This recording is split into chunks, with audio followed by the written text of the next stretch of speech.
What's up, fight fans? We are back at it with another edition here at Round One Sports TV. I am always your host, Edwin, and where do all fights start? Round one.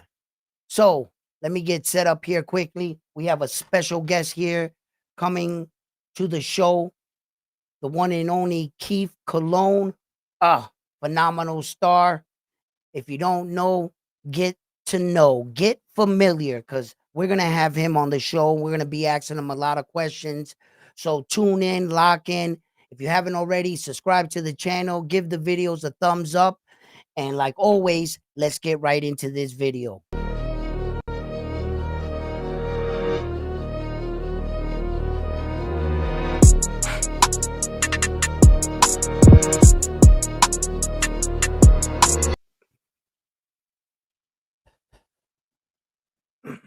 So what's up, fight fans? How you guys doing out there?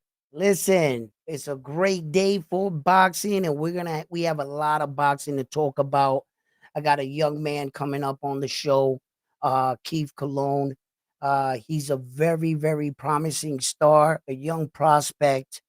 He's sporting 100% knockout ratio. When he comes onto the show, I have a lot to ask him. The young man is, like I said, he is 6-0, 100% knockout ratio. He is 22 years old. He is 6'6". He has a 60%, 66-inch arm reach. And in the division, right, there are 1,805 registered fighters. He is currently worldwide 235. Through the Americans, there are 180 Americans ranked in that division. He is ranked 39.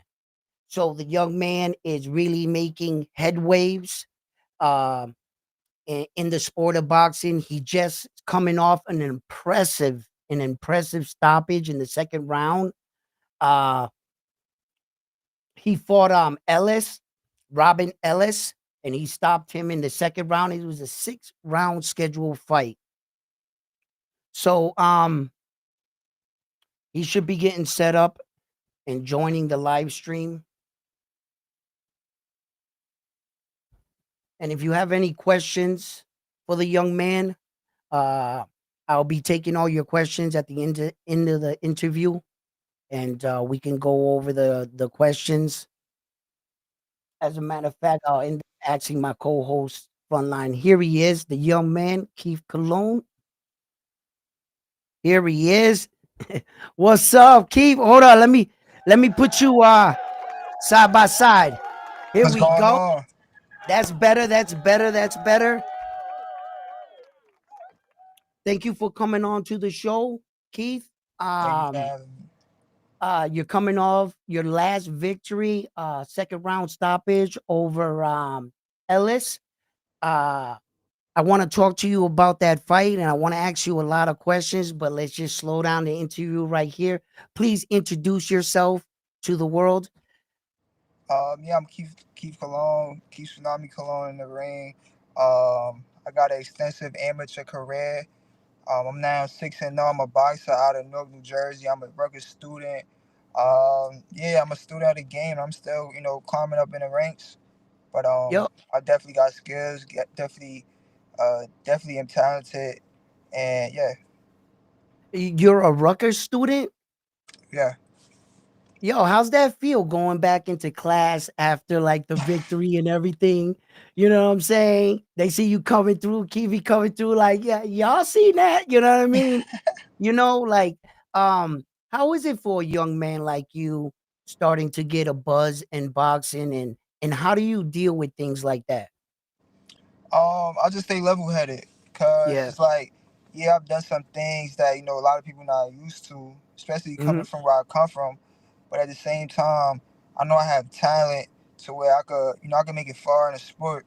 I'm not there yet, so I'm not really satisfied or content Right. on where I'm at right now. So I don't really look at it as like, everything that I've been doing, I'm supposed to do it. You get what I'm saying? Like the Right. opponents that I've been facing, I'm supposed to win. I'm supposed to stop them how I've been stopping them. It's Right. not really, so I don't give myself extra credit or anything like that. Right. I take it and I just keep, stay level headed because I know where I want to be. Right, right. You speaking of which, right? I was talking to your dad, and I had asked him right after the fight, right after the stoppage in the second round in your last fight, right?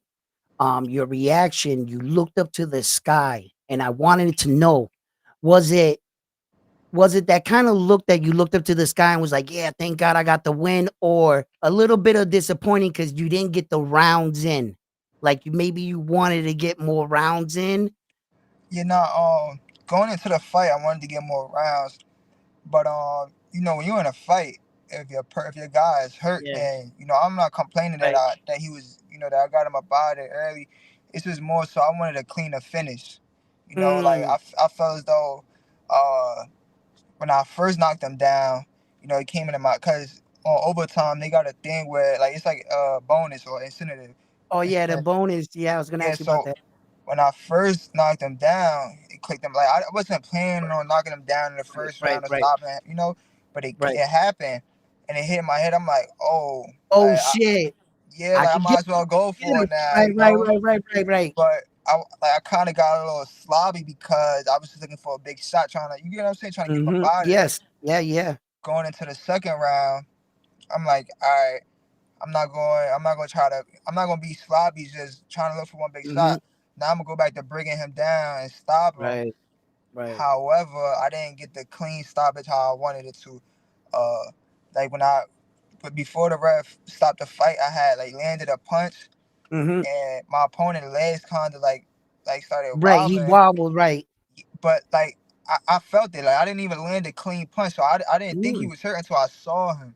So I was Right. kind of mad about that. I'm like, dang, I didn't really like hit him with a Like. clean shot Right. how I was trying to get him. So that's what that was. Right, right, right. And when you hurt an opponent already and you know that you hurt him that early, it kind of gets into your head like, I could hurt him now. You know Yeah, what I yeah. mean? But and then you said you spoke of it, you settled into the fight and you would started to work your angles. So like coming up in boxing right now, like and the guys that you're starting to fight, right? Uh how do you feel it's going for you right now in your progress? I feel like I've been fighting okay opponents.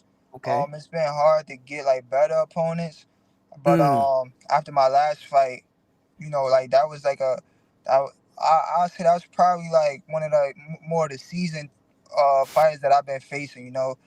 Uh, when I first was in the ring, he shot a quick jab. mhm. It wasn't like anything lazy or I'm like, oh, this guy Mhm. green. It Right, wasn't any of that. Like he shot a good right, jab. He didn't have bad distance. right, He was aware, like he was on point. You know what I'm saying? right. So he was like a solid opponent. He didn't. I don't believe he came just for like a paycheck or anything. No, no, no. Like he looked like he wanted to actually win or if not do good. But it's Right, just how things played out. Like I caught him with a good shot. right. And they said that too. He had fought for like an interim world title before, and you speak of the intelligence of the fighter in front of you. You knew that he was smarter than what your previous opponents were, and you picked up on that and you settled into the fight and started to, pick your shots more, Right, and that comes with learning in this sport, that's impressive, when that about fighting, you know. right. Yeah, Um, exactly. yeah, and there's a lot that comes to this game, but it's there's you can always learn in your next fight, and then look forward to those big fights, so you can look back in your past fights and say, "Yo, I went through that. I experienced that," and this is where it pays off now in my experience, So that's all part of the game. So tell me, uh, in a good world, what would you like your next fight, or who you like? Are you seeing anybody that's close to you that you would like to get in the ring with? Yeah, anybody that's I don't really care for the opponent as long as it's like a Hmm. tough opponent, Right, opponents that's actually coming to win. right. not just coming to win that, but like opponents that's not scared. Like opponents that's like they been in a fire. However, if it's a super Mhm. good opponent, like it don't really matter. You get what I'm saying? So you wanna People, be tested. yeah, I want to be tested. I want somebody to, um, you know, like show my full capability. Show how I want the world to see how good I am. But that's only gonna come if I have a solid opponent in front of me. You know what I'm saying? I'm Mhm. only gonna be as good as my opponents allow me to show. So like if I just Right, hit somebody with a good shot and they don't come up, then that's like, dang, I wish I had a little right, tougher opponent there. right. But like similar to like my last fight, I feel like he was a pretty game opponent. It was just, Mhm. like I said, he just couldn't recover from the shots. But Right, like opponents that's just gonna keep pushing me, just keep right. building off like my last opponent. All right, now Mhm. the next guy. Yo, like, how's it been meeting like some of the Puerto Rican champions like Amanda Serrano and some of the active Puerto Rican fighters, and just meeting them for the first time and hear them talk about their careers, and how has that affected you, like, as like when you met them, were you like starstruck, you couldn't believe you were there, like meeting them, or like it gave you that impression, like, man, I'm making it, like, yeah, Nah, yeah, I'm gonna be honest. Like now, yeah, I was never really the kid to be like starstruck. right, My dad used to get on me about it because when I was younger, he hmm, used to always be like, "Take a picture with this person, take a picture with that person." right, I'm right, like, I right. don't like. I was like, nah, like I don't want to take it. He was like, oh, nah, you gotta take Because a you didn't picture. understand it. Yeah, Yeah, but that, like, that's just to answer your question. Is like I didn't really care. You get what I'm saying? It's yep, like, yeah, it was cool to see him, but I was like, I didn't really care to be like, oh, let me take a picture with this person. You get what I'm yeah, saying? But it's good to be around those type of people that that's already experiencing things, people that's right, ahead of you in their career because you can learn from them, especially mhm, when it's good people like Amanda. She right, always like if it's anything I needed to know or my dad needed to know about anything, whether that's like business, whatever it might have been. that's what's up. She's always like, her and her team was always just helping. Yeah, always show love. Mhm. I'm a big advocate for that, man, for us passing things down. I believe that somewhere, in the sports, some of these guys die with their secrets and they don't pass them on to us because of their circle or whatever, and it's beautiful to see that other individuals like Latin fighters helping out young prospect fighters coming up, advising you of some of the pitfalls, what not to do in the sport. And that's big because as you grow in the sport, you're going to come encounter with a lot of these things, and to have people like that in your corner, I think is very, very big. And it's always important to keep the right people in your corner anyway. So how long have you been with your team? Since the beginning? Yeah, since the beginning. And your relationship with your coach, where did you start first boxing? Uh, I mean, it started when I was young. I started Right, boxing when I was young, but I didn't start out wanting to be a boxer. I didn't really like. I knew what a boxer was. Like right, I right. seen Floyd, Cotto. I seen like I watched fights, but when I was going to the gym, Mm-hmm. like I wasn't like when I was like young, like a kid, baby, Right, 6, 7. I right. didn't. It wasn't in my head. It was just I'm going to go learn how to fight so I could Mm, protect myself. You get what I'm saying? right, It right, wasn't right, until I was like 10 years old, 11 years old, where I actually knew like, oh wait, nah, I could compete as an amateur with headgear and right. everything to eventually, work my way up. I didn't know that when I was young, but it all started when I was like around 6 years old, 7 years old. I would just go for like a month, 2 months, learn, whatever it might have Mm-hmm. been, whatever the Mm-hmm. coach thought I should have learned, and then I'll just go play baseball, come back Right, 3 months later, leave again, go play basketball, come back. So it was like that kind of cycle of just right. like on and off. For me, it was the trophies. I like the fact that they gave me a trophy at the end of every match. That was for me. So I came back to the boys club to win another trophy, but I would take off for like a month or whatever and then just come back to get another trophy and just bring it to my mom and be like, "Hey mom, I got a trophy." Put it on the rack with everything else. Yeah. So, we all find our way, and sometimes I'm interested at what kept the special ones there. What kept you in there, the days and the day ins and the day outs. I remember not wanting to jog, not the it was just those punches hurt straight up. You know what I'm saying? Them punches hurt. And like what kept you just it was just the fact of competition, like you just love kicking someone's ass or what, you know what I mean? Like, Yeah, so it was just more so, like I said, I just love like the art of boxing. right, Like it's that's just me. Whether I'm competing or not, I'm gonna be shadow boxing. I'm like, nah, that ain't right. feel sharp, and I'm gonna do it until it feels sharp. You get what I'm Sharp, saying? right, I'm right, gonna do it until I feel like, oh, that was nice, or right. just perfecting my skills. I always been fascinated, with that aspect. Yeah, But then it's like, you also gotta go run and make sure that your skills is sharp for the whole fight. right, So that's how it right, started coming together. But I really fell in love with that, with just the aspect of like, you know, like learning how to fight. And I'm like, damn, I'm getting sharper, right. or like that was nice. Like, oh, I learned. How do you My do coach that? told me, yeah, my coach told me this move. I just got it down, and like that's really what it was. My coach taught me one move, and I Right, learned it so quick, and then I'm like, oh, he teach me something else, and then I learned that one quick, and then immediately, like without him even telling me, I just start combining both. Like he'll probably teach me go to the body this way, then he'll teach me go to the body this way, and then perfect. by myself, I'm automatically like, wait, I could do that. Go ahead and then go back here. It was just that Right, aspect of the game of just like right, continuing to learn, be right, sharp, and then just the creativity. right, That's what it was for me. I was able to be creative within myself, but with right. what I was being taught. Yeah, I talk to that about it with a lot of kids. I tell them, we can only teach you how to throw the punch with right form. We can only, tell you to do it in repetition. But it's up to you on the night of the fight to put everything we taught you together.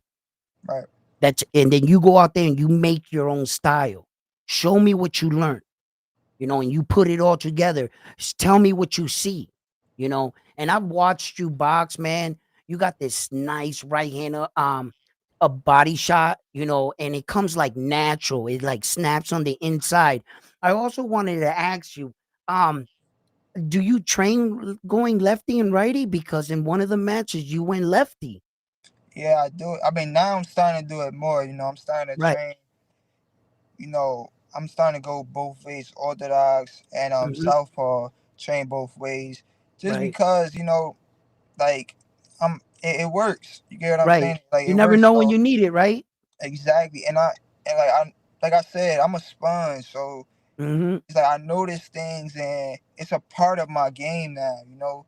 Like growing Hmm. up, like 2 3 years ago, I never even trained southpaw, but I sparred sometimes southpaw, and it just work. But now, Right. as I'm starting to get more seasoned, it's like, all right, let me at least sharpen up my tools southpaw, because it's Hmm. going to always be somebody sharper. So let me Right. just sharpen up my tools. Let me make sure everything is in the right place. Just Hmm. being a aware fighter, and just understanding that I may need to use something. Hmm. But I've turned southpaw. Uh, You turned I southpaw in turned your I first turned fight. my first fight, In your first fight. Yeah. my third fight. I turned Yep. southpaw. Um, yeah, so I like numerous of times. Like one of Right. my fights, I got to stop it when I was southpaw. So Hmm. it's just I mix it well. Right. So that you know what I'm saying? That's just more to the arsenal, more tools when if you need to go into the bag, boom, you Right, could take this out the bag. MJ, when they criticized him, they were like, you don't shoot threes, and he shot their lights out. And he was like, I just never had to do it. right. So there's just things that practice on and listen, Keith, man, very impressive right now. You're sporting 100% knockout ratio. Um, you know, um, there's been a lot of Puerto Rican fighters in the past, world champions and unified world champions. and I really believe that you have a bright future, and I hope to see one of those belts around your waist. But at the same time, as soon as you get one, I like to see you get another one. But Definitely. let's just get to the first one first. But there's been a lot of good matches and good fights coming up, and I just wanted to get your opinion on the New York card with Edgar Okay. Berlanga in that fight. Uh, who do you got in that fight with Edgar Berlanga and Hanja Sharice I got Edgar winning by decision. by a decision? Okay. The co-main event, I believe it's Shakur Stevenson and William Cepeda. Who do you got in that fight, and how do you see it?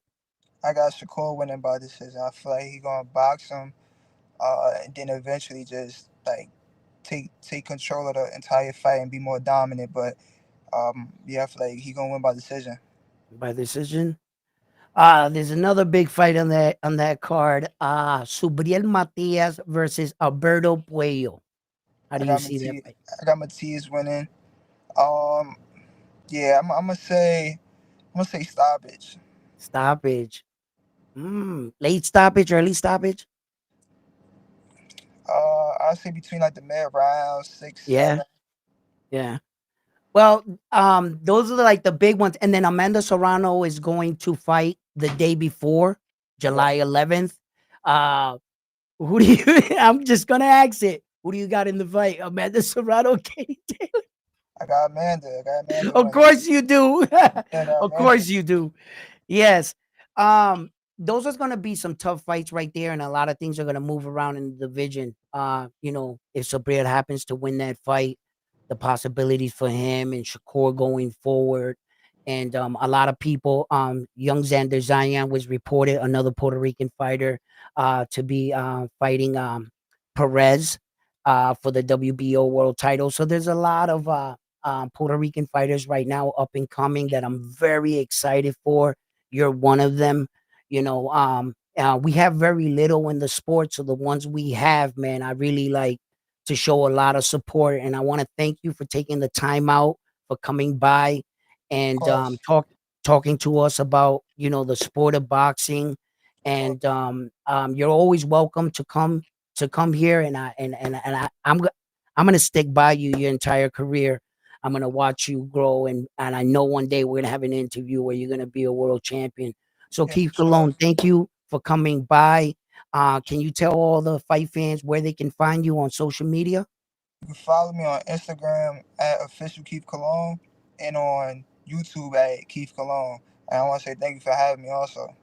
Thank you. Thank you for stopping by. It's been a pleasure. It's been my honor. Yo, keep doing your thing. Stay focused. I can't wait to see you in your next fight. Ladies and gentlemen, one more time, Keith Cologne. Thank you for stopping by, brother. I Thank you. appreciate you. Thank you. Yep. All right. Yo, amazing interview with the young man. I just can't wait to see more of him. I'm burning up in this room. I really need an AC in this motherfucker. Yo, I got this fan like right there, and it's still not working. I'm dying in this room. Phew, but I had to do the interview. Yo, guys, thank you for coming by. Sorry for not reading all your guys' messages and everything. Uh I hold on. You've been following Keith since when?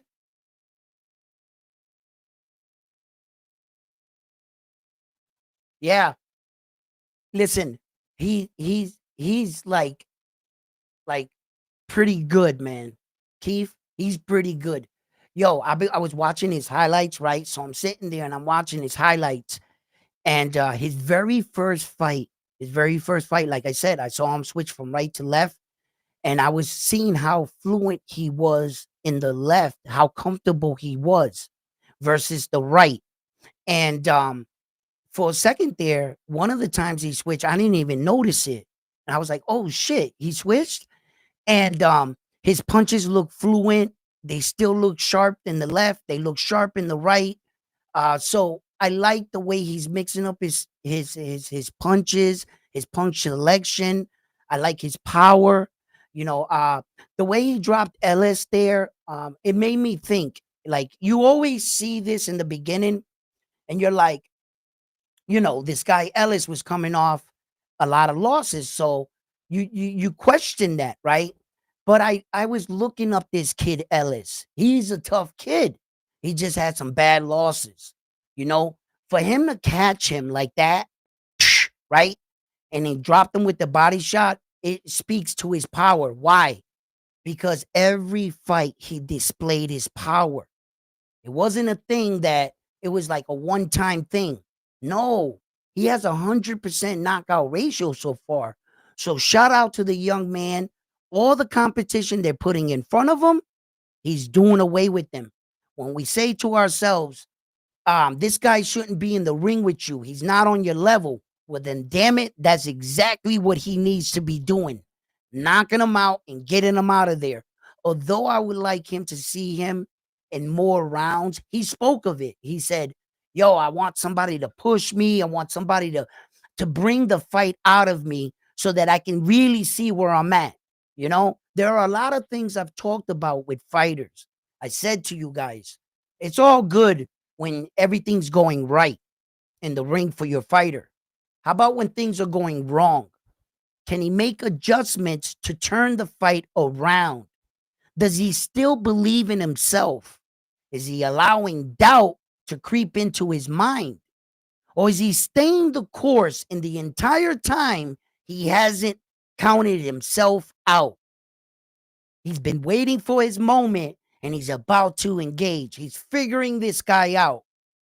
The great ones can do that.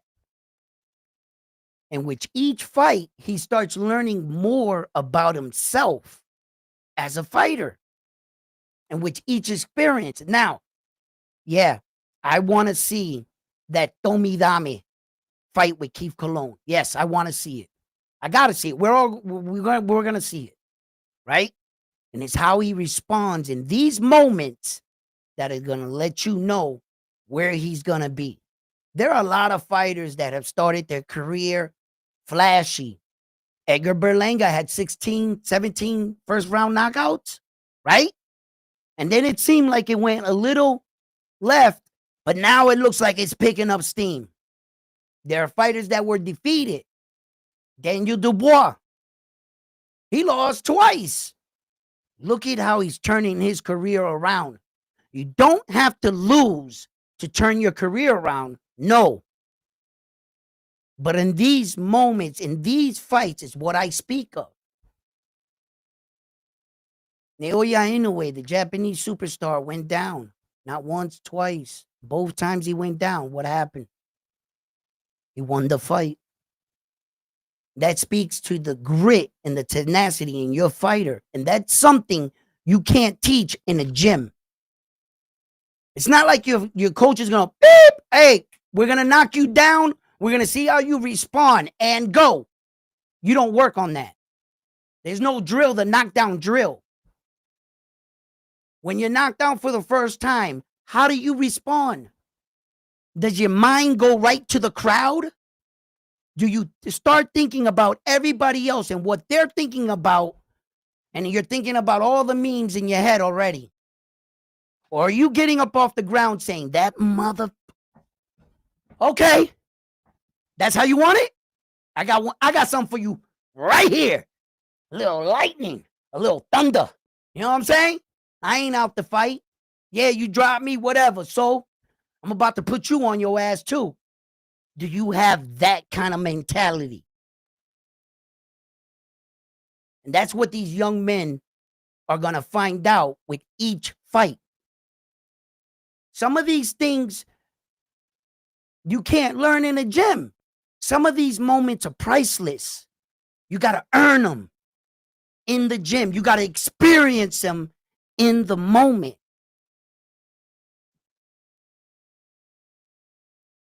And that's what I talk about. Are you a fighter? Is this what you wanted to do? Can the guy kick your ass so bad that you go back to the corner and you start thinking, man, my dad said I should have been a plumber. Man, well, maybe I should start climbing rocks or something. You know what I mean? Or bungee jumping or you know what I'm saying? Maybe I should work in the supermarket. I don't want to be a boxer anymore. Do you go back to your corner thinking that? Did he beat the fight out of you? So these are the kind of things. Do you got a real warrior's heart, a real warrior's spirit? Those kind of fighters that the referees got to save you. Your corner's gonna have to do their job on that night because you ain't stopped fighting. You ever fight like one of them dudes? See, mine, I don't want to be like, but I fought this white dude and I hit him and he was like, ah, and he pulled out, he's like, ah. I was like, oh shit. Like I was young. And the more I hit him, the more he was like, ah, he just couldn't fight. The dude couldn't fight. He just, it was just too easy to hit him. All right, right? But his will and determination to, he was getting his ass kicked, but if he didn't want to stop fighting, you know, and I was impressed by that. I was impressed, and I learned something in that moment. Yeah, I kicked his ass, but still, I learned that yo, his drive, that don't, no matter if you're down, you're losing, you're getting your ass kicked in front of your girlfriend, it didn't matter.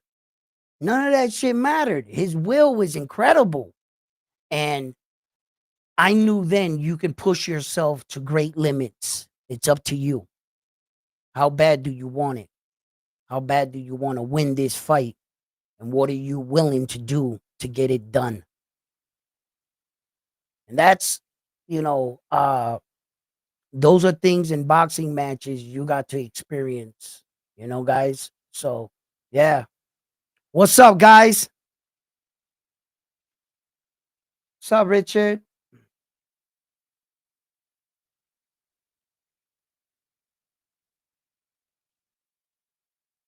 Abdullah Mason, he learned that early in his career. Yes. Yes, he did. Abdullah was dropped multiple times in that fight. I believe it was twice. And then Abdullah dropped him, right? How'd it go? He dropped Abdullah, and then Abdullah dropped him, and then he dropped Abdullah, and then Abdullah finished him, right? That's how it went. And you want to know something? Abdullah didn't see that punch. He didn't see it. That punch shocked him. Not only did it put him on his ass, but it shocked him.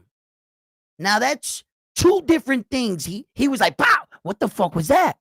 He was like, and then he looked and he was down. And then he came to the realization that he was just dropped in the fight in his career and for the first time as a professional. And when he got up, you know what he did? He didn't go backwards. He went forward. Abdullah started bringing the fight like if he never got knocked down. And I was like, ha, right? And boom, boom, boom, they kept going. Then Abdullah drops the guy, and you can see it. Go back, watch the fight. The guy tweaks his knee. He tweaked his knee. His knee buckled. So when he got up, he was like limping on his knee. And I think Abdullah saw that. So when Abdullah saw that he didn't have his other leg, he didn't think that the Dominican dude can punch. He didn't think he had enough punch in him because he didn't have his leg. That dude can crack, bro. That dude, the dude with the shag, with what was his name again? Yo, he can punch because he punched him all shoulder. He hit him like this, like that. That's how he hit him. He was on the ropes. And I think he used a little bit of, he like spun this way and he snapped it. And the doula just went down, bro. He went boom. So then a lot of dudes started saying, Abdullah got a chin, a glass chin. I was like, get the fuck out of here, bro. When are you gonna give a puncher credit? Oh, because Abdullah went down, he must have a glass chin. No, this guy can fucking punch. How about that? He took a good punch and he got up, wore it well, shook it off, and came back and dropped. Like, come on, bro. Really. Every time somebody gets dropped, they got a glass chin nowadays. Y'all gotta stop that stupid shit. You know what I mean? They be saying it on other channels, I be hearing it. And I'll be like, man, no. That dude can punch, bro. Yeah, he can. So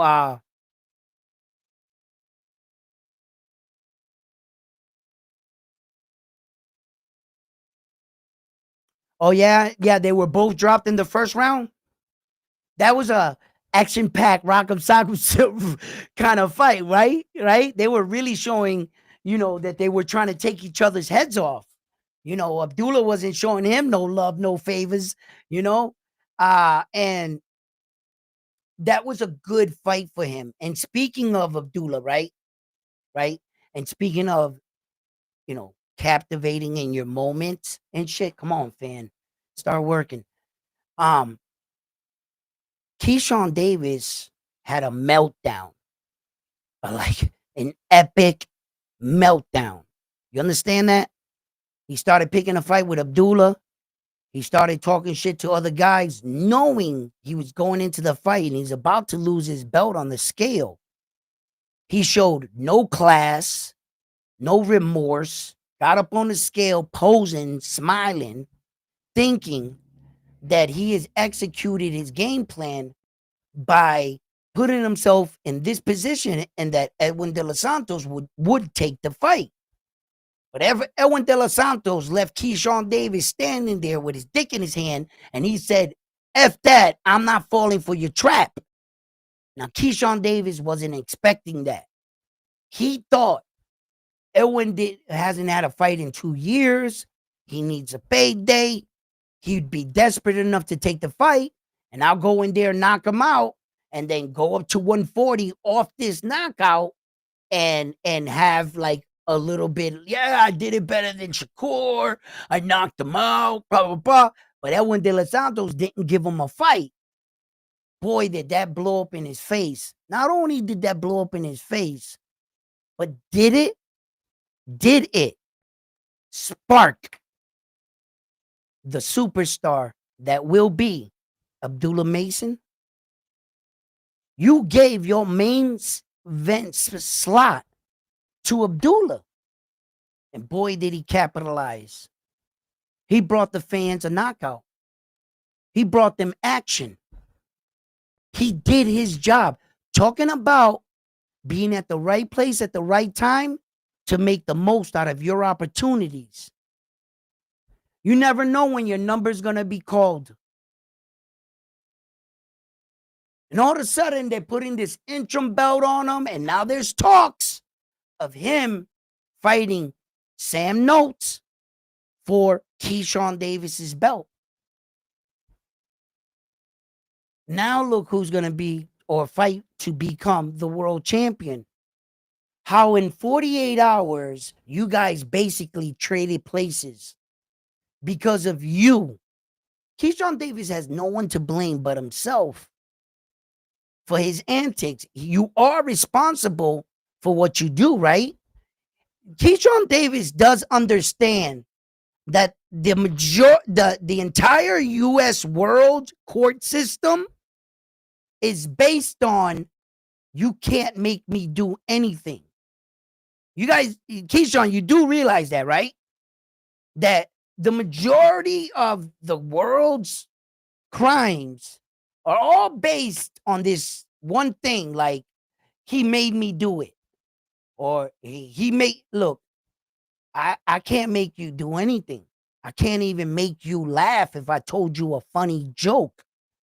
If I told you a funny joke and you chose not to laugh, I couldn't make you laugh. I can't make you punch me in the face. You got to make that decision and punch me in the face. If I can make you do anything in this world, you might as well just jump in my pocket. I own you. And the court systems in the world have come up to this conclusion that basically you're responsible for your actions. because I can't make you do anything technically. See what I'm saying? So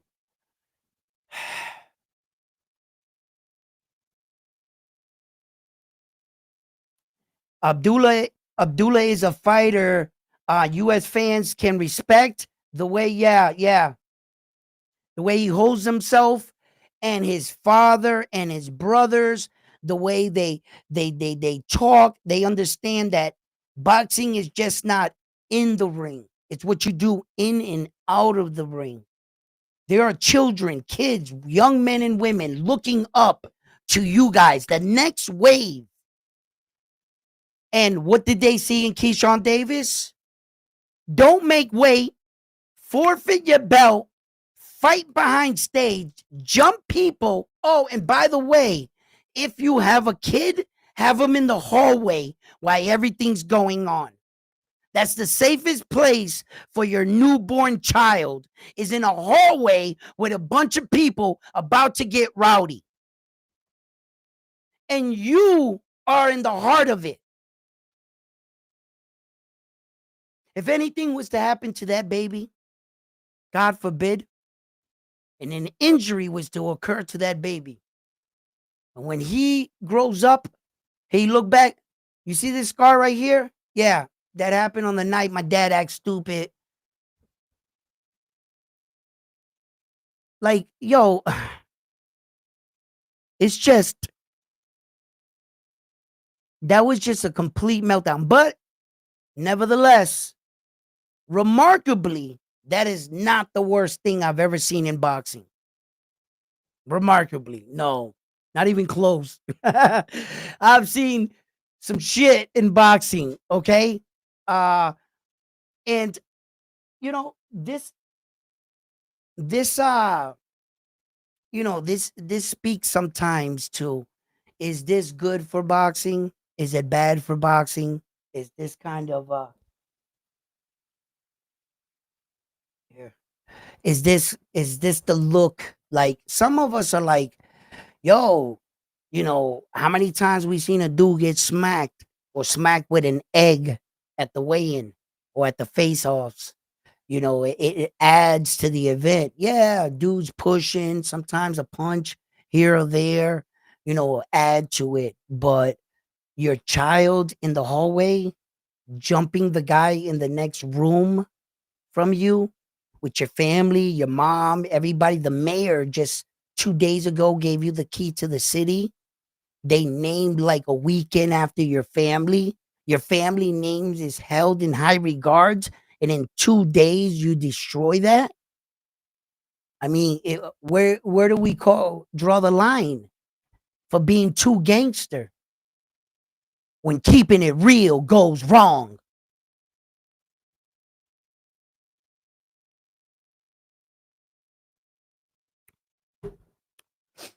Keeping it too real, bro. You know what I'm saying? You gotta pick and choose your moments and your time. Like, shit.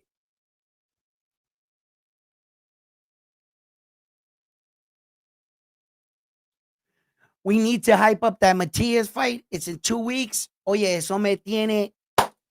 Man, that Matias fight, bro, got me up at night. That shit got me up at night. Hey, yo, y'all see the shirt? Stop playing. Y'all see it? Yo, you can only get this shirt if you were at the fight. So, y'all see him. Y'all see him.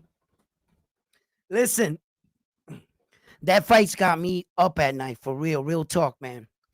This Matias and Alberto Puello is going to be a banger. And I really think they're going to steal the night. Their fight is going to steal the night. Their fight is going to be the best fight on the card. Mark my words. Subriel Matias versus Alberto Puello. I'm calling it. It's going to be the best fight on that card. Yep. The ring, I guess, now from what I'm being told, is going to be 20. It was rumored that it was going to be 18. Did you guys see that ring the other night? How about that shit? That was diabolical. That ring. It was 14 by 14. I that with the truck, with the truck fight, right? The Sims, that shit was 14 by 14, bro. That should be illegal in some states. yo, there was three of them in the ring, and it looked crowded. It looked crowded as fuck. But yo, referee, get the fuck out the ring, man. There's too many people in the ring. Like, yo, somebody had asked me what's the smallest ring I've ever seen. That was it. That was it right there. That's the smallest ring I've actually seen a sanctioned boxing match held in. That ring that they had the other night. And is that ring right there like setting a trend? Like, is that where Turkey Al Sheikh is going with this? Like, to make the rings eventually that size? For his fights anyway, not for everybody else. Because let's just remember, when Turkey's talking about all this shit, it's about his fights, the shit that he's involved with. Everybody else, the no running rule is going to go around, and all the other, and that's not going to be applied to us. You guys do know that, right? Like, it's not like he's making this no running rule and it's going to affect every fucking boxing match. If Top Rank has one and Oscar or the Zone, they're hosting the event. They're not going to implement turkeys. It's only if you're dealing with him, if he's hosting the event, and this is what he expects for his money's worth. You see? So unless if you're not fighting with Turkey, then this no running shit and these small rings, they're not going to affect us. Because if Golden Boy throws an event, he's going to have it to his size ring and fight the way you guys want to fight. That's all. But if you want to deal with Turkey, you want some of that Turkey money, well, this is what you got to do. You understand? So it's like that. You know? So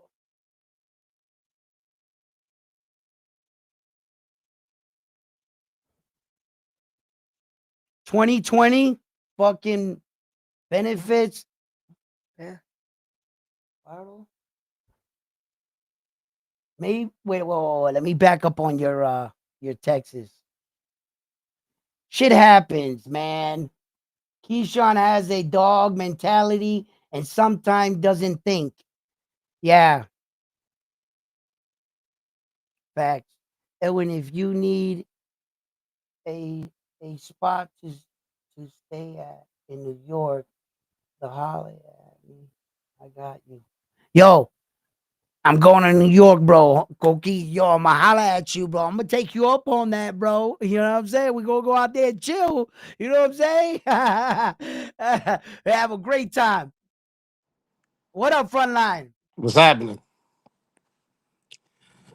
Hitchens will kill Matias. What? MMA thinks that Hitchens will kill Matias. Will kill Matias? Yeah, So I right. responded to him, kill question mark. What? Hitchens can't punch himself out of a paper bag. Does he have Mm. footwork? Yes. But is Yeah, he going to well, be able to control Matias with a jab? well, the Absolutely not. the fact that Hitchens avoided Matias publicly, like we Three all know times. this, Three right? times. Right. And every time he wins a match, the only name he does not call out is Matias, Well, that right? goes for every fighter, though. Yeah, because let's just be honest, fighting Matias is like going through a meat grinder. You know, you don't know how you're gonna come out the other side. You really Hey, don't, Koki, I got the back door open. and He wants I the don't. link, Edwin. Drop the link for All right, Koki. all right. So like, it's fucking tough fighting a guy like that, bro. You And gotta. MMA, if you're still in the building, I would love for you to jump on and share your thoughts on why you think that Hitchens will kill Matias. And remember, when everybody comes up to my panel, show respect, right? I value all your opinions. We don't have to agree, but we don't have to disrespect each other to get our points Facts. across. If you have a point, don't be scared to say it here. Speak your mind, freely on this show. I'm not going to attack you. Neither is Frontline, because we value and we have a safe platform here so we can all talk boxing, okay? Those are the rules. Don't have to Facts. get disrespectful, all right? And we Facts. do value your opinion. Everybody has an opinion. Everybody has their own point of view. It's just like judges. There's three Yeah. judges, and three judges can have a fight scored three different ways. It's I'm because dropping the link.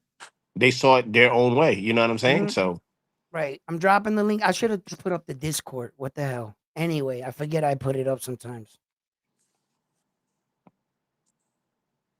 Pass the link. Any link right there is down.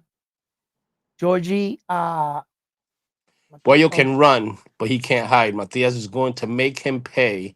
He already know that Boyo Yo, ducked the 18 salute by Edwin. 18. No Salute excuse when Frontline. Boyo What's up? gets Saludo. demolished. Koki, what's up, Bobby? what's up, Koki? What's up? How Cool. you doing? Salute. Y'all hear me? Yo, sometimes when I come here, I can't hear y'all. I'm sure Right. y'all can hear me though.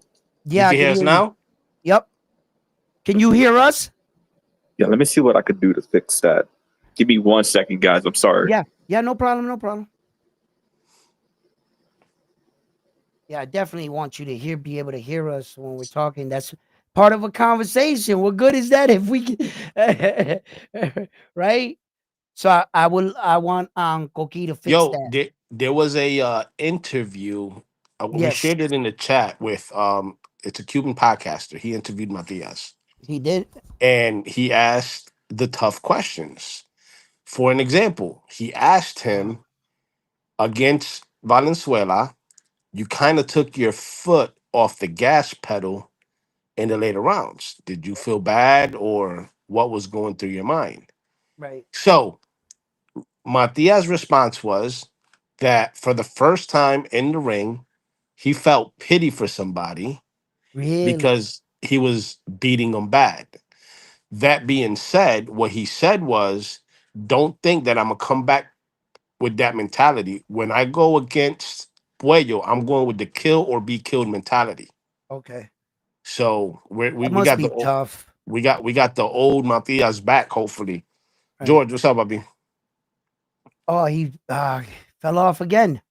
I think he's having trouble with hearing. Okay, hold on. Here comes Cookie. Can you hear us? Yeah, I hear you guys perfectly fine. You guys hear me? Yes, Yeah, perfect. perfectly. All Nice. right. Yeah. Yo, guys, hit the subscribe, like to Edwin. You know, Round One Sports Talk every day, coming Thank through you. with the boxing knowledge. You know, from his history and your Frontline always holding it down. He got a call. I think he got a call. But yeah, hopefully we do get that kill or be killed mentality from Right. Suriel. Here he We need comes. that. Gotcha. Oh, yo, what's up? I think it's my camera. Hold on, let me see. Yeah. Do you have it off, Kogi? Yeah, I think I have it off, but hold up. I'm not trying to show you my tetas. You know, I got no shirt on. Uh, It's all Not for right, a brother. dude that be in the gym all the time. You should be kind of like mini Pac-Man. Yo, I know, but I'm a little shy too. You know, I got the Ah. 6 pack, but you know, I don't show to nobody. yeah. What You know, but is yo, it? Yep. nah, shout out What? to you guys too. Thanks. Fuck, Yo, Kogi, you got a shit. channel or no? Se fue para el carajo otra vez. Fuck. I think he pressed one too many buttons. Here But yo, Keith Colon, we go. man. Here we go. Wait. Here he comes. Here he comes. Let's, the fifth time might be a charm. Come on. Yeah, I think I think he's booted me out, but shit. But yo, I'll get to my points real quick before I get Yes. booted out again.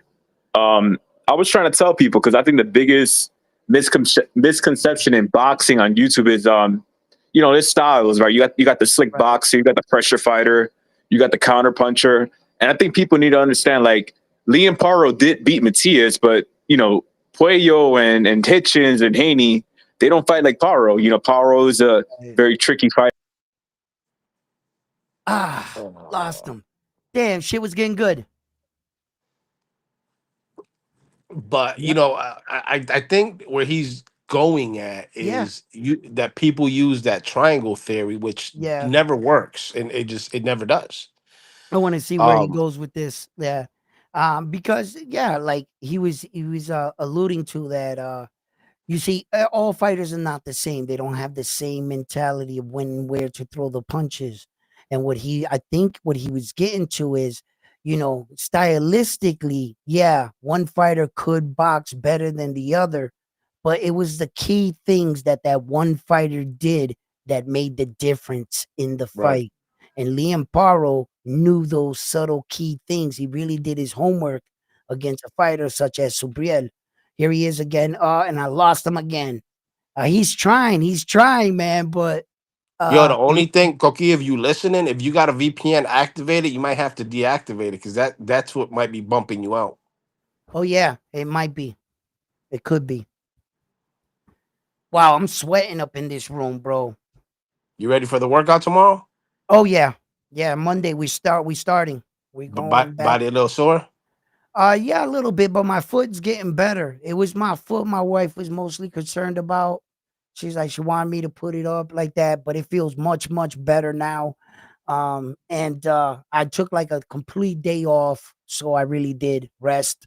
You used And the e-bike today. yeah, yeah, of That's course. how you got to the park, right? Yeah. And I went down to The my gym. I went down to my gym, the boxing gym. one in Worcester. Nah, the one in Spencer. I haven't Oh, gone to the one in nice. Worcester yet, but I went there to the one in Spencer because I asked them if I could train there and if some of the guys would be willing to train with me because I just want to stay in shape. Border Wars. Border Wars.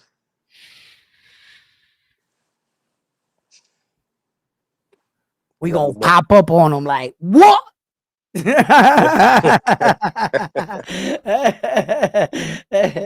is that? That's in August, right? Yeah, second. You thinking Yo, my about it? huh? You thinking about it? My my wife's birthday is August 1st. So you're gonna surprise her with a border war? That way we go on vacation somewhere and we go there and it just happens to be the same city and town where mira, Border está ahí. Oh shit, baby, let's go. Let's go check it Yeah. out. I didn't even know this was happening. Sucio. I, You ain't shit, I Edwin. took him to our birthday party to the same city. Mira qué nice. Mira, Border está Hell, ahí. yo, they said this place is nice. Oh my god. Oh my god. Look, a boxing event. Let's go check it Yeah. out. Yo, can I sign up? My name's already on the list. You got that shit pre-planned. Yo, Sucio. Man. But it's going down like that. Is exactly the way it's going. But yo, so you think that Matias and versus Puello would be the fight of the night? Yes. Yes. I'm standing on that. Yes, I do. If any fight is going to be a banger, it's going to be those two. That's the only fight that I truly every day I'm flip flopping with in my head. Like I'm thinking, man, he might stop him or he can go to decision this way. Some days I think Matia's gonna win by a decision. Some days I think he's gonna stop him. Some days I think he might no mas him.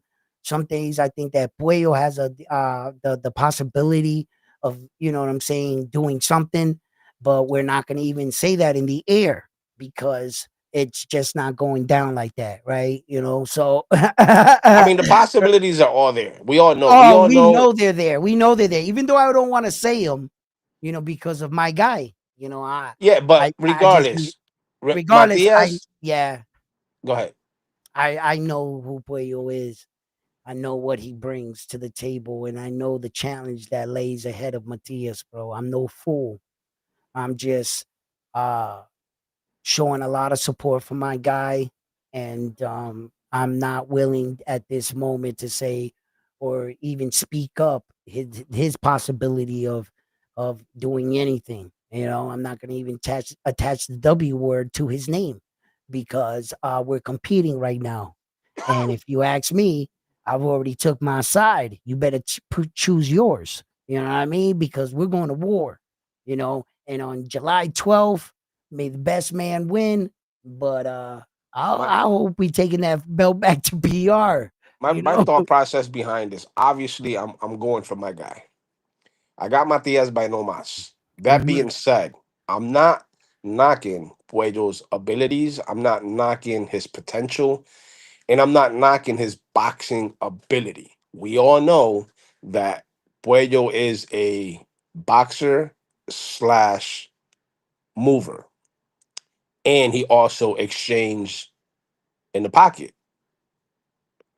Now, in that interview I was telling you about, Matias made it clear that, in his opinion, he feels that, ¿cómo se llama? Ergashev and Jukembayev, he feels are better boxers than Puello. Where Ergashev fucked up at was he decided to go toe to toe. Where, as you know, with Jukembayev was moving the whole fight. You know what I'm saying? Hey, read that text that I got on the screen. Check that out. Koki says John Eki posted a great video today explaining how all of Puerto Rico, Puello's KOs, 10 of them, are against D level opponents. Puello has a lot of skill, but in terms of power, he's not top five against Matias opponents. No. See that right there? Those are real facts. And that's Koki what got nothing concerns but me. facts. That's why motherfuckers be hating Koki, because Koki hits him with facts and they come with feelings. So Yeah. he be hurting feelings and they be getting mad. They be getting mad at Koki. That shit be funny as hell. They be even kicking him out of chats because he Yeah. gives them straight facts. But that you see, and that's what we want to speak to. Like, when they say they're dressing a guy up, or they say that they're hyping some dude up, these are ways you can do your investigations to see, who the hell they're hyping up here and who they dressing up. Because a lot of his fights were early in the DR. Am I correct? Alberto All, Puerto all his knockouts, all 10 were knockouts all that, in the that Pollo got DR. were on DR. Right. And he really hasn't stopped anybody like that. Like, did he ever really hurt Sandor Martin in the fight? Never. Or how about um um Russell, Russell? tampoco. Gary Antoine Russell. Who else? Hold Tampoco. on, hold on. I'm gonna pull him up right now, so I can tell you who he hurt and who he didn't hurt. Oh, speaking of, because I just pulled up box truck. I got this dude Troy Nash. Yo, he's somebody to look out for. Did you see him on the on that Turkey WB whatever he had that showdown? Where Sims fought with Truck? No. The tournament that Turkey's No, having. I didn't get to see it. Everybody was talking about Well, no. Troy That's Nash what is I one to gotta go look out for. watch. He's half black and half Puerto Rican. Okay. He's 4-0, one knockout. But What? That's what I had to watch today. I forgot. I knew there was something in the boxing world that I was telling myself. I was saying, yo, I had to watch something. And I was saying, what boxing? I said, I think I went back and watched them all. And it's that tournament, bro. so okay, Sandor Martin was his last fight, which he didn't hurt, and he won by a split decision, which means it could have went either way. Gary Antoine Russell before Martin, same way, split decision, could have went either way. And then he had an 8-round fight. An 8 round fight against Mavera, who was 11-0, he won by UD. Then the one that's in question with a lot of people is the one with Akhmedov. He won by split. A lot of people saw Akhmedov winning that fight. Akhmedov, what are you talking? He won that fight, bro. For me, he I won that fight. I honestly didn't see the fight. Um, Oh, you didn't see it? no, I did not. Yeah, he beat him. But He beat him. they were never hurt. Koki Troy Nash. He's fighting in that tournament, that Turkey tournament. He's pretty freaking good. You have to Yeah, have like a 10-0, 10 fights on and under in the Turkey tournament, right? So these are all like top prospects probably coming up. That's correct, all right, correct. right, right, Yes, right, right. yes. That's why you might not know so much about them, Koki, because remember, all these guys are very terribly They're up and unknown, coming. up and coming, but they were the best of the best in their brackets, like, Correct. and he's Yes. putting them all together. Yeah. Which I kind of like this tournament though. I like it. It, Yeah. it puts eyes on a lot of prospects that a lot of people don't know about. Hmm. Um, A lot of, it changes the game. Because if you didn't have a huge promotional company straight out the gate, this kind of shit right here helps you out. yeah. George, yes, Golden Era is a clown. Um, Everything he posts is always, always, always against Matias. Always. Always. He is the biggest Matias hater there is. Yeah. But like Cookie's right too, though. Golden Era's channel has been carried by Matias. Right. That's when he gets the most views and shit. He said that he scored the fight 116, 112, the Akhmedov versus Puello. He got Akhmedov winning. Who scored it that way? Koki, 116, 112. Akhmedov won. Bella Koki. Bella ganó esa right? He won that fight, bro. I gotta go watch it. I gotta go watch it. I was watching it earlier. I think I forgot what round I was at and I read Koki's comment, which I responded to it, but then I got a Yep. phone call and I got distracted. Right, right. He broke the whole fight down in the comment section on how Oh, he he scored did? it. Yeah. Yep. But yeah, that fight I think will steal the night. It's Yo, Ness either from that one. TBV banned you, Koki? No, no, no, not TBV. He's talking about No, it says it oh right yeah, he there. did. Oh Ness yeah, he did from say TBV banned me. That's what that says right yeah, yeah, there. yeah, yeah. He said it damn, he's blocked by yo, Lo don't know shit about boxing. HDL and Punch drunk. Broadway Joel, They hate he his probably do guts. that. Yeah, yeah, he will. Golden Era Jimmy blocked him from his channel. Ness blocked him. All the Haney channels have him blocked.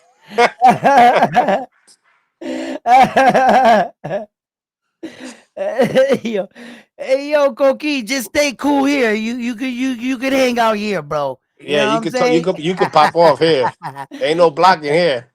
Hey, yo, Talk your shit. He said, yeah, are Ness you? banned him because he called out Haney fans. Oh, Well, he got that Haney check, so he got to keep it a buck over there with that chick, with that guy. So I'm gonna get you back in there, Koki. I'm gonna get you back in. no, Southpaw blocked you too. Of course, Southpaw blocked him. He don't like nobody. That motherfucker's a hater. Yo, Cookie's hated everywhere in the boxing community. Yo, that's what facts bring you though. A lot of hate. Like they No, can't take. yeah. When you out think these guys are outsmart them, especially with facts, they all they do nowadays is that they make something up and go to try to diminish your facts, to like speak over you and be like, and then they start down talking you about anything. Oh, you probably look like this at home, or your girl's like this.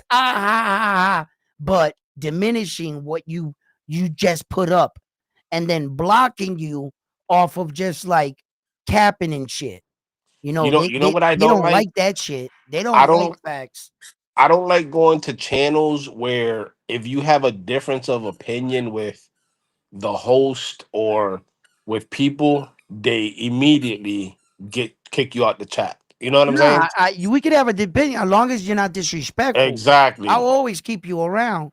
You know what I'm saying? As long as you're not like, oh, go do this or this, that, and yo, nah. Now you gotta go, right?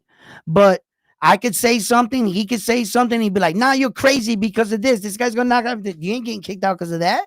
Yo, That's Koki, their that's your boxing YouTube channel opinion. right there. Koki, that's your YouTube channel, Flex Highland. He gets hate from Puerto Rican haters. He trained disabled people. Why? Why would somebody hate when you're training a disabled person? If anything, they should be applauding you. Like There's weird people out in this world, bro. I'm trying to tell you. people are fucking weird. Like, shit. That's something you don't make fun of. A disabled person, an elderly person, kids, shit like that. That's just crazy, bro. Pero, what can we do? What was I gonna say? But yeah, Keith Colon. I like what he said that he wants somebody to test him. Yeah, yeah, I I yeah, I I I like that from him because you really don't hear boxers, ever wanting a challenge. They always want the easiest fight for the most money. yeah. And he's on the flip side. He's basically, yo, bring on the competition. I want to test myself. I want to see where I'm at boxing wise. You know what I Right, mean? right. Yo, speaking of which, right? Hmm. Asking yourself, do you want these tests and everything, right? So I'm over here scouring the YouTube streets and boxing world, and I come up on this little short or whatever with Virgil Ortiz. And they asked Virgil Ortiz, they say, "Hey Virgil," and it was like, which sparring partner have you ever had that took it to you or made you feel less than? He said, "You want to know the truth?" He said, "Saul." He said, "I was sparring with Saul Canelo Alvarez, and I punched him with everything I had." He said, "Saul did one of these. Hold up." He said, just like this in the interview. He said, "When I hit Saul, Saul went like this. He went, Eso, eh!" Like that to him. And Virgil said in that moment, he felt like a little kid. He hit him with his best shot. And all Saul did was, Eso, eh! Like, come on, dog. That, you know what I'm saying? Bring it. That's what I like right there. And you don't know how strong the person is in front of you until you're in there with them and you meet someone just as strong as you, or stronger. And in that moment you realize you're like, or your whole life or whatever, you've been like, yeah, I want more competition. I want this, I want that. Until you get in there with somebody and you realize you're like, shit, there's levels to this. There's levels for a reason. And Virgil went in there fucking around with Saul and he found out. He found out. And Virgil was honest about it. He was like, yo, Saul's no joke, man. And it also made me think about the Terrence Crawford fight in his situation now. Like, I don't think Terrence really understands who Saul is and what how durable and how solid of a fighter he is. I think the only way Terrence is gonna find that out is gonna be on fight night. And I think in that moment he's gonna realize I might have fucked up. Yo, but what's up with Canelo putting on those platform shoes? Yo, what Hey listen. yo, No, no, no, no, no, no, no, no, no, no, no, no, no, no. A lot of people, I'm glad you said that. I'm glad you said that. Because a lot of people were saying, oh, Terrence is mad taller than Saul Canelo Alvarez. Look at when they showed him when he walked in the ring. And I was like, yeah, Terrence Crawford walked in the ring with shoes on, and Saul had those boxing flats. So you're comparing their height when this guy got his regular shoes, dress shoes on, and he's got them flat ass boxing feet. yeah, but So I Bobby, said, shoes will only give you a half an inch. okay, but and then what happens when Saul put on his shoes, his It dancing only shoes, gives you a half an inch. right? And then they met up, and he wasn't as tall. Terrence didn't look as big to Saul. They look like right there now. I gotta go back. Somebody zoomed in on his shoes. They said he has some platform joints on. He did. Where? Let I show don't me know. that. I gotta find it. I'll shoot it to I you when want I to see find it. that. Boston stand Boston, up says stand up. mouthpiece. That's what's up. But I just went down to the gym today. I was trying to see if I ran into Rocky. I'm about to start going down there around 5, 6 o'clock. See what Coach Rocky's doing in the gym, and if he has any fighters that um, I can interview and talk to, and see what's going on down there. But it's unfortunate that him and Jermaine Ortiz split ways. That's things in the boxing world. Rocky brought Jermaine around this other coach, and he ended up leaving with him. A lot of people frown on that in the sport of boxing, but that's the things that happen in the business. And I love boxing, and I want to report on boxing. So I'm not choosing sides here, whether it was right or wrong or whatever. Um, um, I love Rocky. I have a loyalty to Rocky. We were on the same boxing team, for God's sake. Uh, and I have a lot of respect for him. And out of that, you know, I just want to like tell Rocky whatever. You ever see me interviewing Jermaine? It's just because I cover boxing, and I love the sport and shit, and no hard feelings on none of you guys. But we see breaks like this, and it happens. So yeah, but to a lot of these situations that we see in boxing, that's what I cover, and I just want to speak the truth, and I always stay on my side, the side that I'm on. I'm on the boxer side. I cover the sport, and I'm gonna bring you guys the ins and outs of the sport, and whatever I know about the sweet science, and how much I grow in learning every day. Because I don't claim to know it all. I'm no coach. Believe me, I'm no coach, right? But I try, and I try to break down everything I see with my eyes, and the way I see it. And that's all I can say about that. But yeah, I'm planning on going to more of these gyms and interviewing more of the fighters. And I hope you guys all, tune in, lock in, and see some of these guys coming up, because it's always great to watch some of these guys from the beginning of their career, and you could actually look back and say, I saw him. I saw him on Round One Sports Talk. I saw him in the boxing ring. I saw him here. And I watched that young man develop and grow up and become a world champion. And that means a lot to some of us when we're supporting our favorite fighters. So yeah, follow me on my journey here on Round One Sports Talk, where I'm always bringing up the latest in boxing news, and talking about some of the toughest headlines in boxing. And Frontline, you know how we do. We get up here and we start breaking it down. But Frontline, I gotta ask you. I gotta ask you one more time, just in case it's subject to change. So finally, who do you got in the Matias and Alberto Puello fight? that's one that's not subject to change. That's gonna be a given. Huh? Matias, hands down, by What'd no you say? You got mas. Alberto Puello? What? No mas. The Yo, listen. question is, once that fight happens, Yeah. whoever wins, where do they go next? Do they unify? Gary Antoine Russell, I would knock on his door so fast, so fast. You know why? Because I think he's a fighter, Okay, hold on. Before you go there, and if go ahead. If Puello wins, who Ooh, would you like to see him fight next?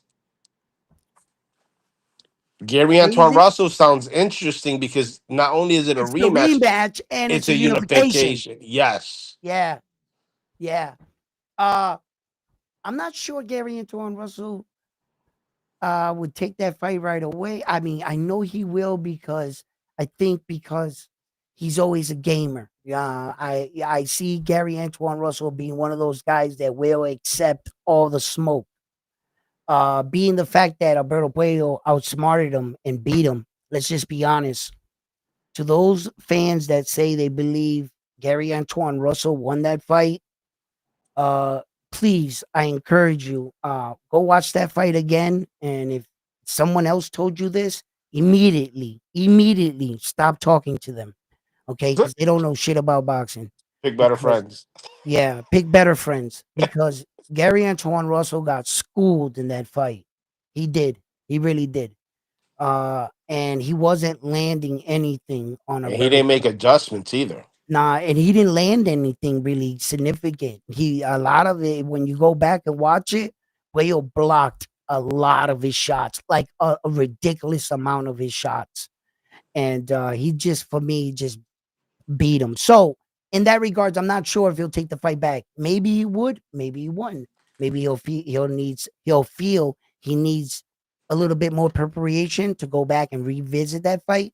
Understandably, um, I I wouldn't say anything about him. But if Alberto Puello wins the fight, who would I like to see Alberto Puello fight next at 140? Teal. Teal would be the best name and the best fight right there. Teal has the WBO. Uh, yeah, I would like Teal. Devin Haney seems to be already moving up to 147. Well, working his way up there. He's at 143. Um, so I'm not sure he'll fight Devin Haney at 140 for that belt. Even though Devin Haney is the number one, isn't he? I, To I, I believe so. Alberto Alberto Puello's No, no, because I think, don't quote me. I'm gonna check right now, Oh but I wait, think he's moving up to might be ranked 47. 147. Devin Haney might be ranked at 147. That's what I'm checking right now. Yeah, hold on. He might be the 147-pound WBC number one. Yeah, you're right. Hold on. Yeah, Okay. he's ranked WBA. He's ranked number two. WBC. He's ranked number one. For the Uh, 147, right? Yes, he is. Okay, I see it. 147. Yep. I see it. I see it. I see it. Yeah, so Alberto Boyo won't be fighting him. Richard Hitchison is another possibility for another unification and a title shot. Richard Hitchison against Alberto Puello would be a good fight. I think, I think Richard Hitchison would beat him. Would be Boyo. Yeah, yeah. You know why? They got a similar style, and Richard Hitchison is just that much longer. He knows how to fight a little bit better coming over the top, snapping those shots over your top, over your jab. He's a bit better. Alberto Puello got a better, craftier body work. He's got them looping shots underneath. He can get underneath to Richard Hitchison a little bit better than Richard Hitchison delivers his body shots. But the over shot game, Richard Hitchison is gonna like he would snap in fucking George Camboza's head right over the top. And he was just keeping him at bay. He's got a great jab, Richard Hitchens. He has a Yeah, but that jab can only get him so far. And what I mean by that, look at what happened with Lemos, Gustavo Lemos, yeah. and Subriel is 10 times. Yeah, but their styles are different. I think No, I Gustavo Lemos got a similar style to Subriel Matias. oh yeah, yeah, no, but I'm saying against Richard Hitchison and Alberto Puello, their styles are different. Oh yeah, yeah, yeah, yeah, yeah, yeah. You see what I'm saying? So um the the opponent that is Alberto Puello to Richard Hitchison, funny enough, I kind of think he would beat him, right?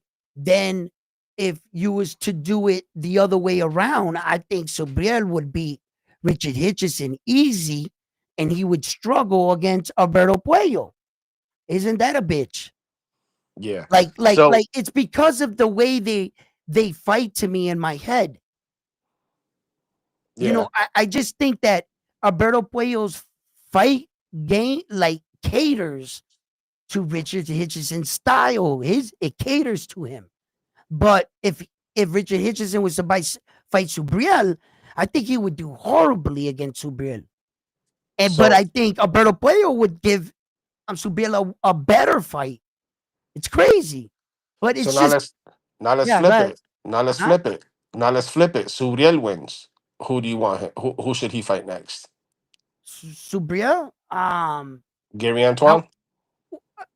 yeah, well, okay. First, he has to beat Puello to the point where he doesn't want the rematch. We know that. Let's get that Right. out of the way. So let's say in the best case scenario that does happen. So now he's free to fight anyone. Okay.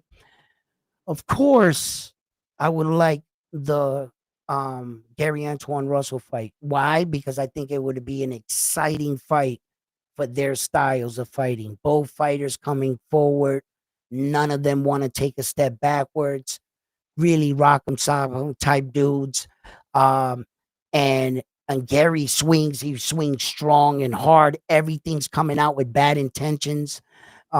And Subriel, although he changes up his cadence on his punches, he changes up his cadence. He kind of pot shots some and then snap. And then all of a sudden, out of nowhere, he just snaps it. And then if he got you hurt, you're gonna get some more of that. You know? So You know, it's funny you say that because in that interview I was telling you about, I sent it to the chat. When you get a chance, check it out. okay. They asked him, like, is that something that you work on or what? And he said it. He was like, to be honest with you, for me, it's muscle memory. Mm, He's like, I can throw one or two punches, three, four, five punches, whatever, and they look soft. And then you see the speed pickup and the power pickup. hmm. So what he's saying is that's something that he doesn't practice. It's just muscle memory from It's all just the years. natural for him, is what he's trying to Exactly. explain. It's just something natural that just flows and it's in his arsenal. You don't have to tell him to do it. He just does it. You know what I mean? Yeah. So he's that kind of fighter. So of course, I would love to see him fight him. But the biggest fight for me for Sabril would to be smash Teal's mouth. Yes. That would Okay, be epic. now that is the fight I want at 140. And that was the question. What would it be? You said, of course, Gary. I said, yeah, of course. I would like to see that fight because of their styles. But the fight that I want is Teal. I want Teal. Bring Teal. Let's go. So the question is, will Teal take the fight Well, he didn't take it the first time, or the you know. second or Yeah. the So, third? you know, Because a lot of people have this misconception that Subriel ducked Tio when Tio sent an offer. What people fail to realize and do the study behind that, what Tio did was he approached Matias at a moment where he was hurt. Matias' mhm, response was very simplistic. He didn't negotiate the price. He didn't negotiate the terms. The only thing he negotiated was to change the date so he can get his hand could get better. right. And all of a sudden, Matias magically, some way, somehow, became the duck because he didn't take the fight with Be- because Tio. he asked him for time for his hand to heal. And yeah, Right. and he used that as an scapegoat. We all know these stories. We all know the fucking cloud chaser that is Teofimo Lopez, and we know the shit talker that he is. All right. Eventually you're gonna have to fucking own up and you're gonna have to answer for that shit that came out your mouth. Puerto Rican fighters are easy. Put them in front of me, I'll beat them. Really? I would like to see that. I would like to fucking see that, Teal. And no, I haven't forgot about that. And until till the day you shut us up, I ain't gonna stop bringing it up. You're the one that opened your mouth. And I'm just calling you on what you said, homeboy. You think you could just walk in there and just beat up Puerto Rican fight? Top, don't fight no Puerto Rican dude that's coming in that is hereditary unknown. Nah, none of that shit. You're the top of your country or wherever you're from, whatever city you land in, you want to claim Tio, right? Because now you're from Florida all of a sudden. Okay. So yeah, I would like to see that. And until the day that question is answered, it's fuck you. It's like Tio, you you want to start something, well then you need to finish it. And Tio's got a lot of unfinished business and a lot of beef out there. I get it. There's a line of motherfuckers that want to get at him. It's whether or not Teal's going to take some of these fights. And it seems like these kids are are so scared to lose, to become a meme. Like Tank Davis said the other day, I'm scared to lose. I'm scared to become a meme. That it it media has put this in these young men's minds that the embarrassment of loss sometimes is not worth the risk. And they're not even impressed by it. Yo, but it's for two belts. Fuck that. I'm not becoming a meme. Really? That's how you fighters are thinking today? That's what's in the back of your mind. We have really lost our way. So the chat's saying that Matias has to clean out 40 in order to get Teal. Here's my thought process behind that. Once he beats all those guys, you really think Teal would step up and say, fuck it, I'm gonna fight him for the undisputed? Whoa, whoa, whoa! Front line. Back up for a second, front line. What the fuck is this guy talking about? Who said clean up 40? He's already done that. No, Matias has to clean up 40. He's Meaning, meaning he's got to beat Puello. After Puello beat Russell, and then after Russell beat Hitchens, and then possibly that's when they say clean the division is get all the belts. Well, no, clean the divisions, fight all the top guys, and wipe out all the guys in your ranking. So Brienne might have lost his belt, but he did exactly that. There's not a lot of guys at the 140 weight pound division, period, that Subriel hasn't ran through as far as the top guys. Yeah, He's beat all of them. The only people he's not beaten so far are the three champions. So that's three people out of the fucking division. So when you're talking about him cleaning out he's done that. yeah, These guys just not, they're either new champions or champions that have been avoiding him from the beginning because Teal's been avoiding him. Gary Antoine Russell, I'll give him the benefit of doubt. He's a new champion. yeah. But Gary, And I give you, Puello, you're right. You're right, right because Gary Anton Russell did say one time that if that fight was to present itself, that he'll take it. that he would take it, right? So I Yeah, give him the benefit of the doubt. He's just a new champion. And Alberto Puello got more balls than everybody else there because he actually took the fight with Subriel.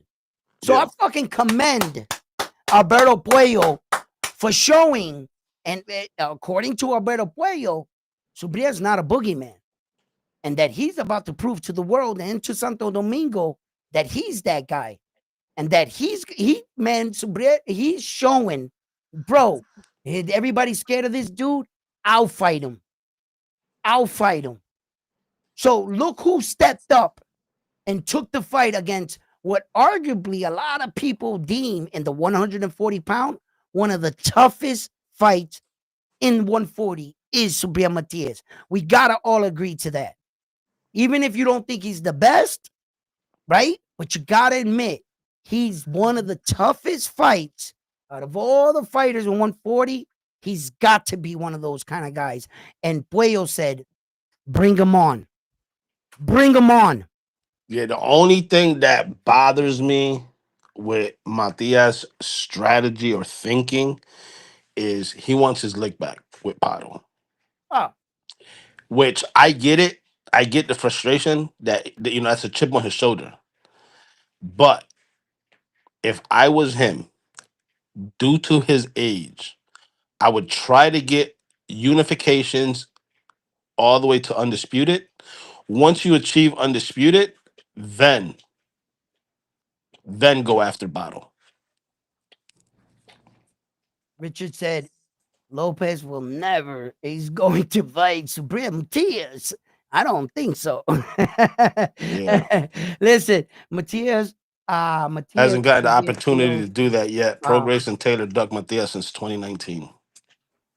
yeah, they didn't want to fight him neither. And then he vacated the belts, and then they gave Matias the opportunity to fight for the IBF because Josh Taylor didn't want to fight and defend the belts, and he chose to fight Jack Catterall, I believe it was at the time. At the time, yeah. Yeah, and he went and fought him. So yeah, a What lot of guys have avoided Subriel, and What do it's you just a think about fact, that man. Eubank and Catterall fighting? Well, interesting fight once again. Um, is Chris Eubank biting off more than he can chew this time? Isn't he going down in weight to fight Catterall? If he goes any further from 160, he's gonna die. So I think Catterall got to go up there. There's no way you're gonna convince me if he was dumb enough to try. He tried to make 160, and Chris Eubank. You mean to tell me he's gonna fight Jack Catterall at what weight? I think it's 40. There's no way Chris Eubank Jr. is going down to 40. What is his skeleton fighting him on that night? Is Oh he no. planning to come out of his skin? Because he's like what 6'1", Sound like that. like dude, and he's not a small six. Like get the look. And Hold then on. Bado's making a comeback. You saw that? Who? Yeah, I heard something about it. Who's he scheduled to fight there?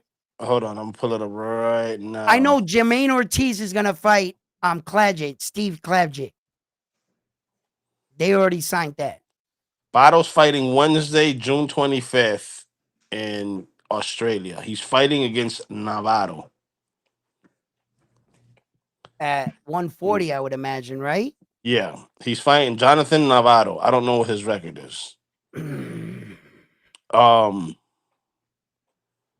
that said, we're gonna have to see how he comes back. Navarro's 18-1. I don't know how many KOs. Pero let me go That would to have that. been a better fight if Liam Paro would have fight Jermaine Ortiz. They would have been a better fight, I think, for each other. If Jermaine Ortiz would have went out to Australia and fought Liam Paro this June, rather than Jermaine Ortiz fighting Steve Clagett and this guy fighting Jonathan Navarro. You feel So me? okay, so Navarro is 18-1 with 9 knockouts. Okay, but Who does he? Jonathan there, Mhm. Jonathan there could have fought fucking Steve Clagett. You Well, understand? That looking at he his resume, he doesn't have. Oh, and again, I hate to say this, it's just because we don't know him, don't mean they're nobodies, but there's nobody of recognition with significant, like a good record. You know what I'm saying? right. Like his last fight was Valtera, 17-3, Yep. and he lost on points to that one. He fought against a dude, Clarence Booth, who was 21-10. He won by UD. Yep. Lebing Robles, who was 17-5, one draw. Manuel Mendez, 15-3. The only one of significance would be Damon Allen, who was 15-0 with one draw. He won by knockout. So Uh, okay, once again, it was just like if you read a list of owls. Who, who, exactly. who. Like I don't, I don't know none of those dudes.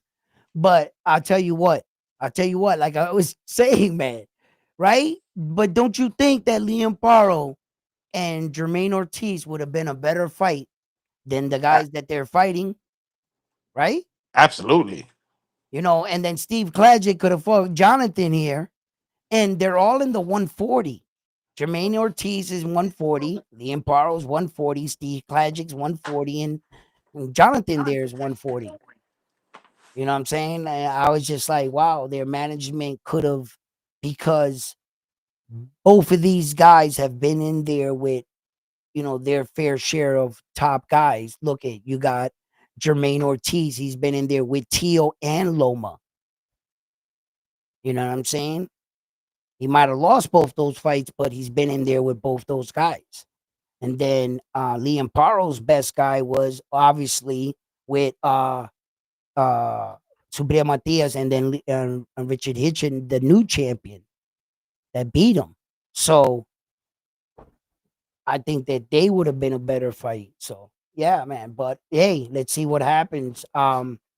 Uh Edwin de los Santos was all over social media talking about his situation, how he didn't get paid at the time. I didn't follow up on the story. I haven't seen anything since that time he came out and him and Sam Lukowicz split ways. Anyways, yeah. Yeah, and somebody was hinting to the fact that Edwin De Los Santos already got a fight in the works, and he's supposed to be, ironing out some things. So I'll get back to you guys on that.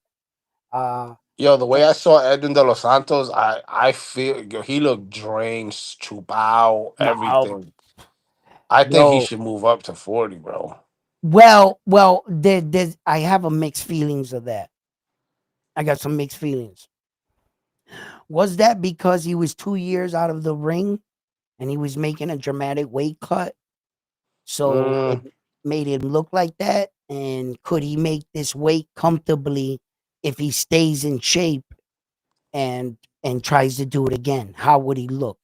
Like if he gets a fight right away, in the next couple months he's in the ring because he just went through a training camp. Try to get him there in the ring as soon as possible, right? Okay. So if he makes the next weight cut and he looks like he like this, don't like Chupao, then I might be like, man, it might be time, Edwin, to like let this go and move up because of course Edwin De Los Santos is still going to try to do something with the WBO. He made it there on that night as a professional. He made weight as a professional. It wasn't his fault that the other guy didn't hold himself as the businessman. Okay, so sometimes the organization you know you know, acknowledges that.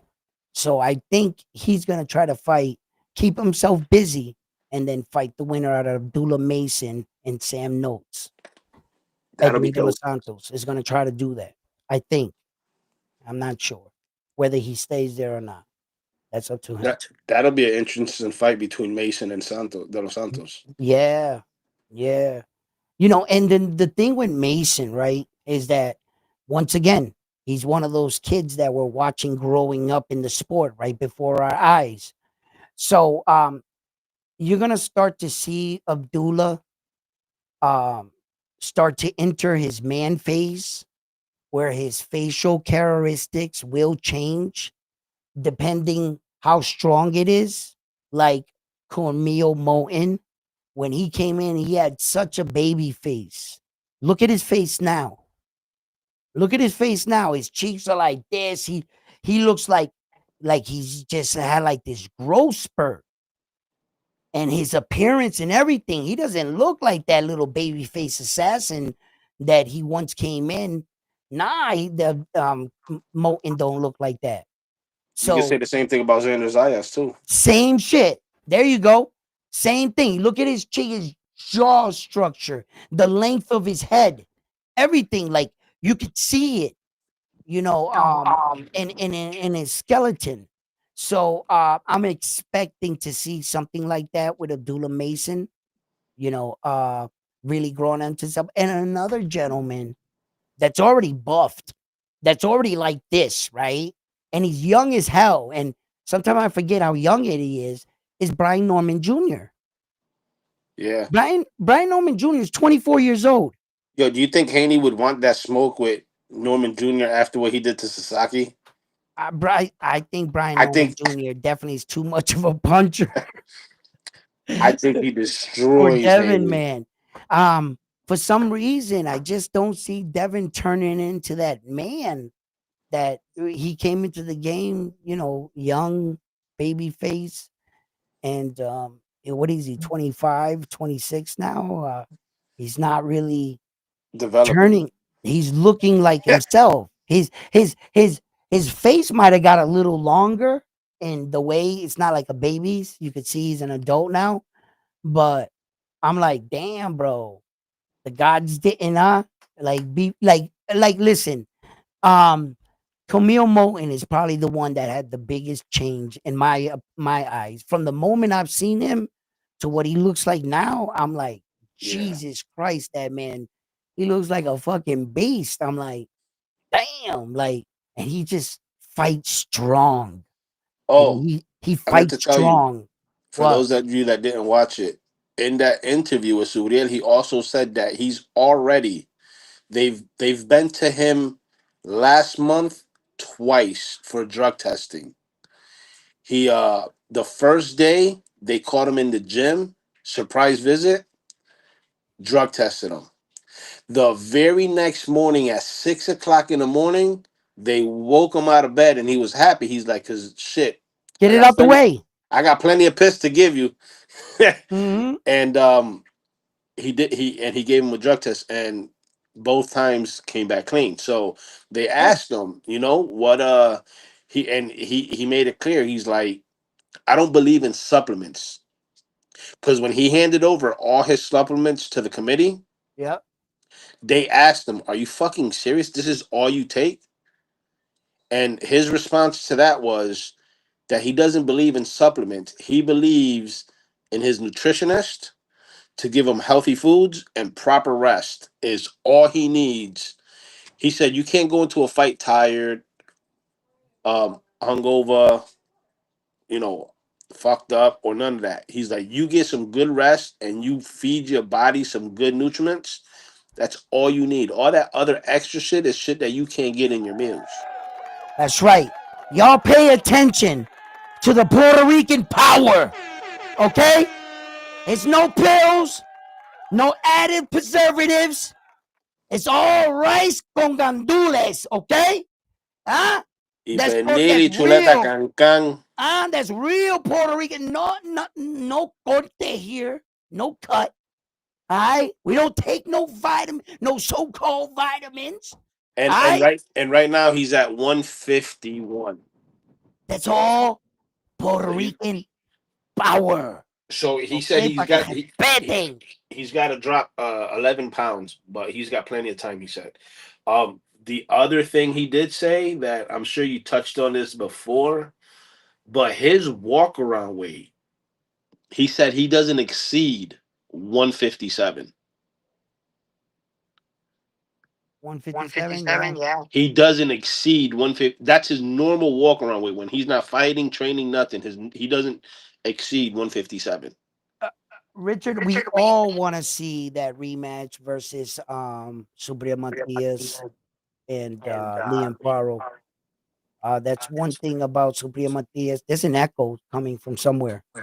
Uh, the one thing about uh, Subria Matias is that he's the type of fighter that if you beat him, he wants a shot back at you. He doesn't want you walking away with the money. Like that guy that you play dice with and you take No, it. he He's like, doesn't nah, want you double or walking. nothing. He Double or doesn't want you nothing. walking around talking about you beat me. No, no, Nah. no, no, no, no. Give me a shot back at that. You know what I'm saying? Like it prove that it wasn't a fluke. You know. And Subria's the type of guy that he's a real fighter's fighter. He wants to revenge the loss. The only loss he suffered besides the Liam Paro, he revenged that and made him he no masked him. He made that man say uncle in the corner. I don't want no more. I'm sorry. You're beating the shit out of me. I'm done. Wave the A lot white of them, flag. a lot of them stop the doctors fighting because All right. they're too Wave the damn. white. No, no, well, he listen when the doctor whispers over to him, "Hey kid, you want to continue?" And he goes, "No." And then the doctor, honorably waves it off. All right. But you better believe the doctors looked him in his face and said, "Hey, Do you want to hey, continue? do you want to get?" And he looked and he like puts the glove over his face and that. Hell no, man! Stop this fight, yo. Don't let my corner do it. You do it. Save me, save me. He passed a note to the doctor. It says, "Help." Oh shit. Hey, yo, Yo, so yo. the big question is, damn, well, we got to see the outcome and if Puello will take the rematch. You know, Now, let me ask you something. I don't that's like. a good question, bro. Let me Will ask you Puello something. take that? My question is, if Yeah. Subriel beats Puello, right? Does Puello have a certain amount of time to take the rematch, or Yes. can Yes. Subriel take another fight No. and then fight No. Puello for the rematch? No. No. Well, that would have to be up to Puello. I've seen where they came back and relived the rematch. but that would be specified through your lawyers and everything, meaning you and him had to come to this agreement that yes, I want the rematch, but I want to take another fight and you can have another fight, and then the promise to both of us to meet back up in the near future. So that's not unheard of, but it does break the initial contract where you were supposed to, run it back with me in a certain amount of time. So I'm How not much time really, do they usually give them? Usually. every fight is different. Every fight is different. I don't All right. think What's the maximum time? uh usually it'll be the 90 days, 60 days, some shit like that. Well, it's you got to put in the paperwork within 30 days. I know that to show interest. Okay. To show interest that you do want it, that first 30-day window, you have to submit that. Okay? Then the process after that, um it's been, you know, it's been different in a lot of different occasions. I can't say every match played out the exact same way. No, I no, I can't say that, but because Errol Spence Jr. dragged his feet. When I speak of this, his fight comes into mind big time, and that Saul fight against Demetrius Bivol when they both had rematch clause, and mysteriously none of them took them. But in the beginning, that's what they were screaming. Yes, I want a rematch. Yup, I want to run it back. That's what Saul said. That's what Spence said. But did it ever happen? And then Spence dragged it on so much that there were rumors that the contract was going to be changed and it was going to go up to 154. Then later it was said, nope, the contract was signed at 147, and that's where we're going to fight. And then I guess Errol Spence Jr. decided he could no longer make 147, and then didn't take the fight. And then Terrence went over to 154, and the rest is history. And we Mhm. haven't seen Errol Spence Jr. since. So every contract doesn't work the same way, but initially, yeah, I believe you have 30 days after the fight that you have to show interest that you want to fight again So 30 days, and then obviously whatever the date would be set for, for that the gives you fight. your quote unquote your training time. Yeah, yeah. So in technicality, it can happen 6 months later. Or 5 months or 4 months, just like the Usyk and Tyson Fury fight. Usyk and Tyson Fury. Let me see here. I'll get. I know this. Um, I'm looking up Usyk right now. Hold on. Give me a second. Okay, so Usyk fought him 2024 12/21, right? And then the next time he fought him 2025 7/19. So he fought him about shit almost 8 months. No, sorry, yo, my bag. That's the Dubois fight. My bag. I was looking on two wrong dates. Everybody strike that. Strike that. The first time he fought Tyson Come on, Evan, get Fury, your shit together. yeah, the first time he fought Tyson Fury, he fought him 2024 5/18. The next time he fought him 12/21 Of the same year. of the same year. So 6 months later, Yeah, it's about 6 months later. six, Yeah, 7 months. yeah. Um, uh, let me see. Let me see. A fighter that did it 7 months faster. and 3 days. Okay, a fighter that did it faster would be the one and only. I don't. I could just go pick him because he never lets me down. Let's look up Naoya Inoue. You know it because he's just a remarkable turnaround fighter. But And who's he rematch? Who did he rematch anybody? oh no, the only rematch he had was 2 years later with Donaire. So why would you look him up? Oh, because you're talking about the quickest turnaround as far as the Turn next as a fight. fighter. Yeah, as a championship fighter. No, the I got you. I got you. specifications in my head were, hey, he had to be a champion that made a quick turnaround and fought another guy. That's all. And I think the quickest turnaround would be probably for Naoya Inoue, where he fought Yi Young Kim 2025 124, and he fought Roman Cardine 5-4. So that's 4 months later. 4 months later. Yeah. So some of these guys can make quick turnarounds Yeah, if but that's you know what what I you. noticed about Inoue though? But His career has been organized. what do you mean? Meaning, like for an example, you just said that he fought Kim in January of the year of this year. Yeah, Then he 124, fought Caldenas on Cinco de 530. Mayo weekend. Right. He's already got the next fight lined up for December Oh, against yeah. Oh, yeah. MJ. You mean in that way? Yes, Yeah, very much so. He's a real organized fighter. That's beautiful. Like he got his shit together with his management, promote. yeah, They're all on one. They're functioning as one machine. His shit's not all over the place. Like, right. no, this guy, that guy, this. No, I've already got the guys I'm fighting. You know, and I spoke of that when about a year ago, maybe more than that. Remember when I used to say, the Naoya Inoue freight train is going this way, and if it goes by you, bro, it's gonna go by you. You're not gonna be able to get on it unless you get something he wants. And I was speaking of that. I was speaking. They got his career fucking. He's just going forward. You, and you. Let's go. You're a champion. You're a champion. You're the next number one guy. It's real simple to work with a man like that because he doesn't say no to none of the smoke. He's like all top guys. Yup, you, and you. And with some of these guys here, it's like pulling teeth. You couldn't do that with Teal. You couldn't do that with Tank Davis. You couldn't do that with Devin Haney. You can't just set their career and say you're gonna fight all the top guys. It's gonna be real simple. Fight him, and him. And he says, yup. Who's the fuck is doing that? Naoya Inoue is just so simple to work with. Give me the next best guy. Yup, I'll take him.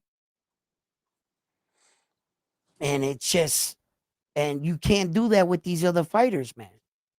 Because they're always fucking picking and choosing. No, that's too risky. Nope, I don't want that one. He's too dangerous. Nope, I might lose. You know? And then they start making excuses. Nah, he doesn't sell. He's not a pay per view fighter. You think Naoya Inoue axes any of his fighters? Hey, do you sell it? Do you fight on pay per view? He don't give two fucks. He's Yeah. like, don't worry about it. I got us covered because I fight on pay per view. How about that? I got us. Don't worry. He's the highest paying boxer north or south of the equator.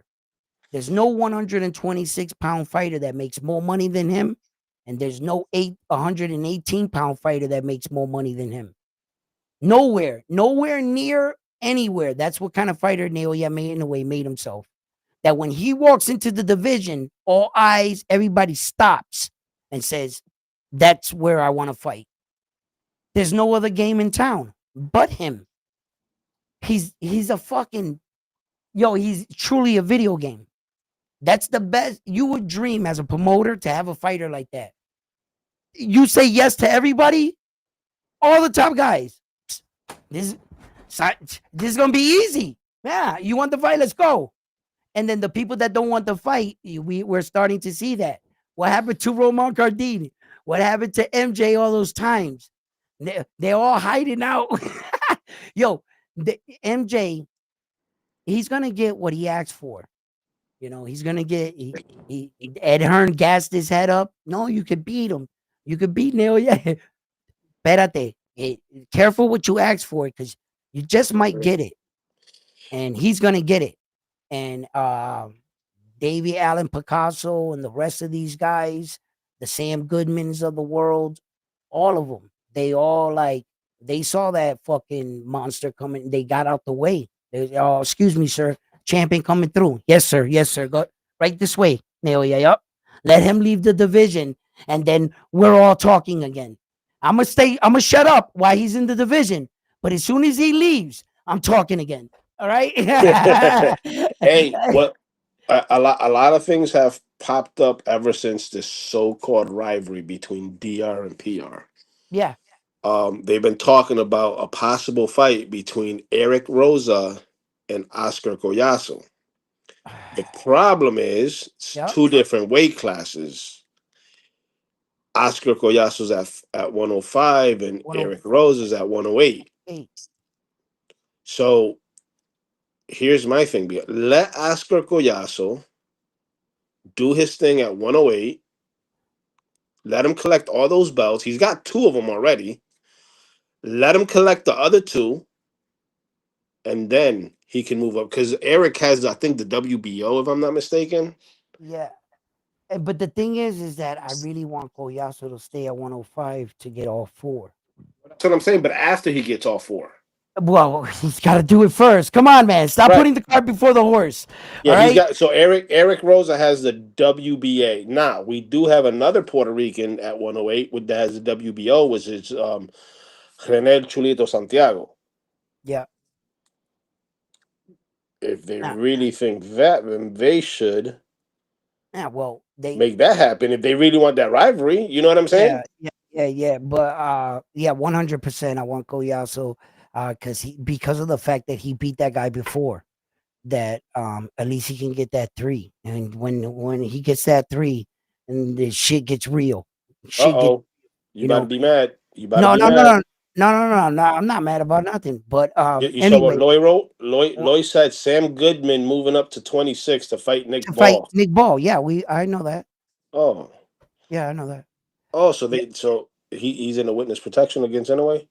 100%. Listen, he'd rather fight Nick Ball than fucking fight Nick Way.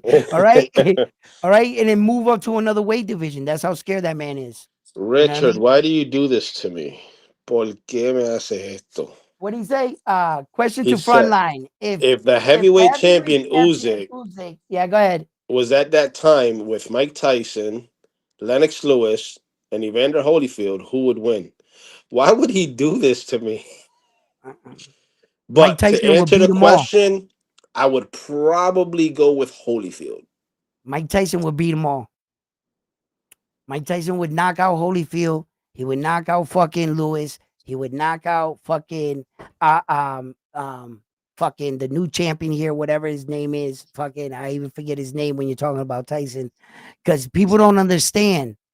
Before Cuss died, that fucking version of Mike Tyson, that 20-year-old, 19-year-old version of Mike Tyson, no one wanted to ever fight him. Lewis had an opportunity to fight Mike Tyson back then and spar him, whatever. They attacked Mike Tyson when he was going through his cocaine era. Mike Tyson wasn't disciplined, wasn't training, and Mike even paid Lennox Lewis step aside money where he vacated to avoid a fight him. Because Mike Tyson was up in a hotel banging prostitutes. His life was spiraling out of control. Yeah. Once he went to jail and that girl took 90% of his money and both his lions, that fucking snake, Robin Givens, right? Mike Tyson was a shell of himself. Yeah. Evander Holyfield beat him, which was remarkable because Evander Holyfield wasn't even a real heavyweight. He didn't even punch like that. To see Evander Holyfield beat up a fucking cocaine induced, alcohol driven Mike Tyson was sad. Well, that's what happened with Lennox Lewis too in Tokyo. Yeah, that was sad to watch. That wasn't Mike Tyson in that ring. That wasn't the Mike Tyson that fought Trevor Burbick. That No. wasn't the Mike Tyson that fought Mitch Green. That wasn't the Mike Tyson that listen. That Mike Tyson was an animal. The Mike Tyson that fought Frazier's son, the up and coming big Frazier's new undefeated son that was gonna whoop everybody. What Mike Tyson? It was like 30 seconds. He knocked that man into a coma. Mike Tyson was like all of 18 years old there, 19 maybe tops when he did that in front of everybody, all the gangsters, everybody was there. They was all, oh, don't you know who Fraziers are?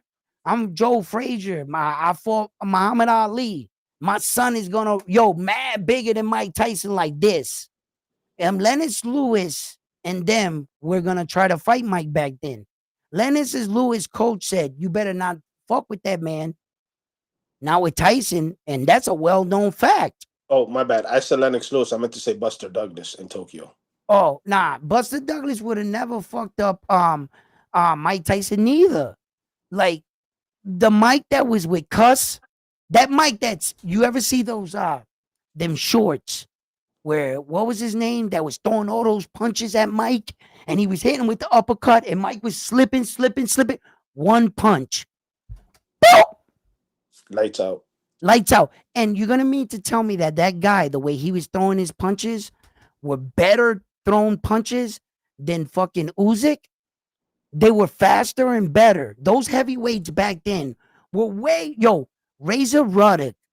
Razor Ruddock would beat the shit out of Usyk. Razor Ruddock. Riddick That Bowe? man, what? That man was fucking Tua. Tua would knock Usyk out. Little Hawaiian Tua. Yeah. I Abuche. Those were real heavyweights. Those heavyweights were fast as fuck, boy. And they was in there banging it out, bro. I think George Foreman, if he catches Usyk on the chin, lights Lights out. out. Yeah. Lights out. Or a body shot. Since we Lights all know out, Uzi bro. don't like body shots. Listen, Usyk would fold under these dudes, bro. Usyk is great against the competition we have today, which is this. Who the fuck is it? I mean, listen. Let's be honest. I never really thought Joshua was that dude. Not even in the height of his career out there in the UK. I never thought that he was like this vicious knockout. Like he didn't look like Lennox Lewis. Like Joshua didn't fight like Lennox Lewis did. I thought Lennox Lewis is probably one of the best heavyweights of all time. And Joshua wasn't fighting like him. I didn't think that he was better than him. So like I never thought these guys were that good as heavyweights. And for Usyk, Usyk came in. He's just a cruiserweight that's a lot faster, and he's a big dude. He's actually big because for the size men today, they're trying to call Usyk a little heavyweight. Ain't that motherfucker like 6'4", 6'5"? Little to who? Little to who? To 6'8" dude? 6'9"? Yeah, They're maybe comparing him to them. Fury. Yeah, maybe to them, but them freak of nature dudes, right? But he's not a little man. He's not like a 5'10" Mike Tyson. Mike Tyson was barely 6 feet tall. He was fighting Bruno that was 6'3", 6'4", 260 fucking pounds probably. Dropping them easy. Like boom, and you're gonna tell me these guys can beat Mike? Like what? Mike was fighting huge fucking the shit he was doing for the size heavyweight he was. Get the fuck out of here, bro. Mike Tyson. What was Mike Tyson's weight like when he started? 225, Okay. 227 was like Mike's. Like I think Mike wasn't big at all, bro. He wasn't big. Hold up.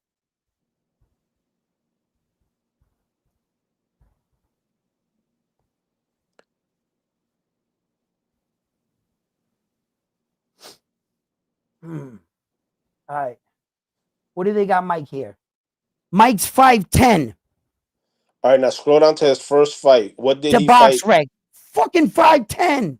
All right, his first fight. What weight did he fight at? Mike? He was a heavyweight his No, I know, entire but career. what did he weigh in? What did he weigh in? Mike weighed 214. Yeah, but that motherfucker was solid. He was 214 pounds, I think, on his because this side's Mike's and this side's the other guy, right? Because one of them was 214 and the other one was 199. Hold on, let me go to box rec real quick. So I think Mike Tyson's side is on this side. Yeah, he's on this side. He was 214. The highest Mike Tyson ever got up in weight, the highest weight he's ever weighed was.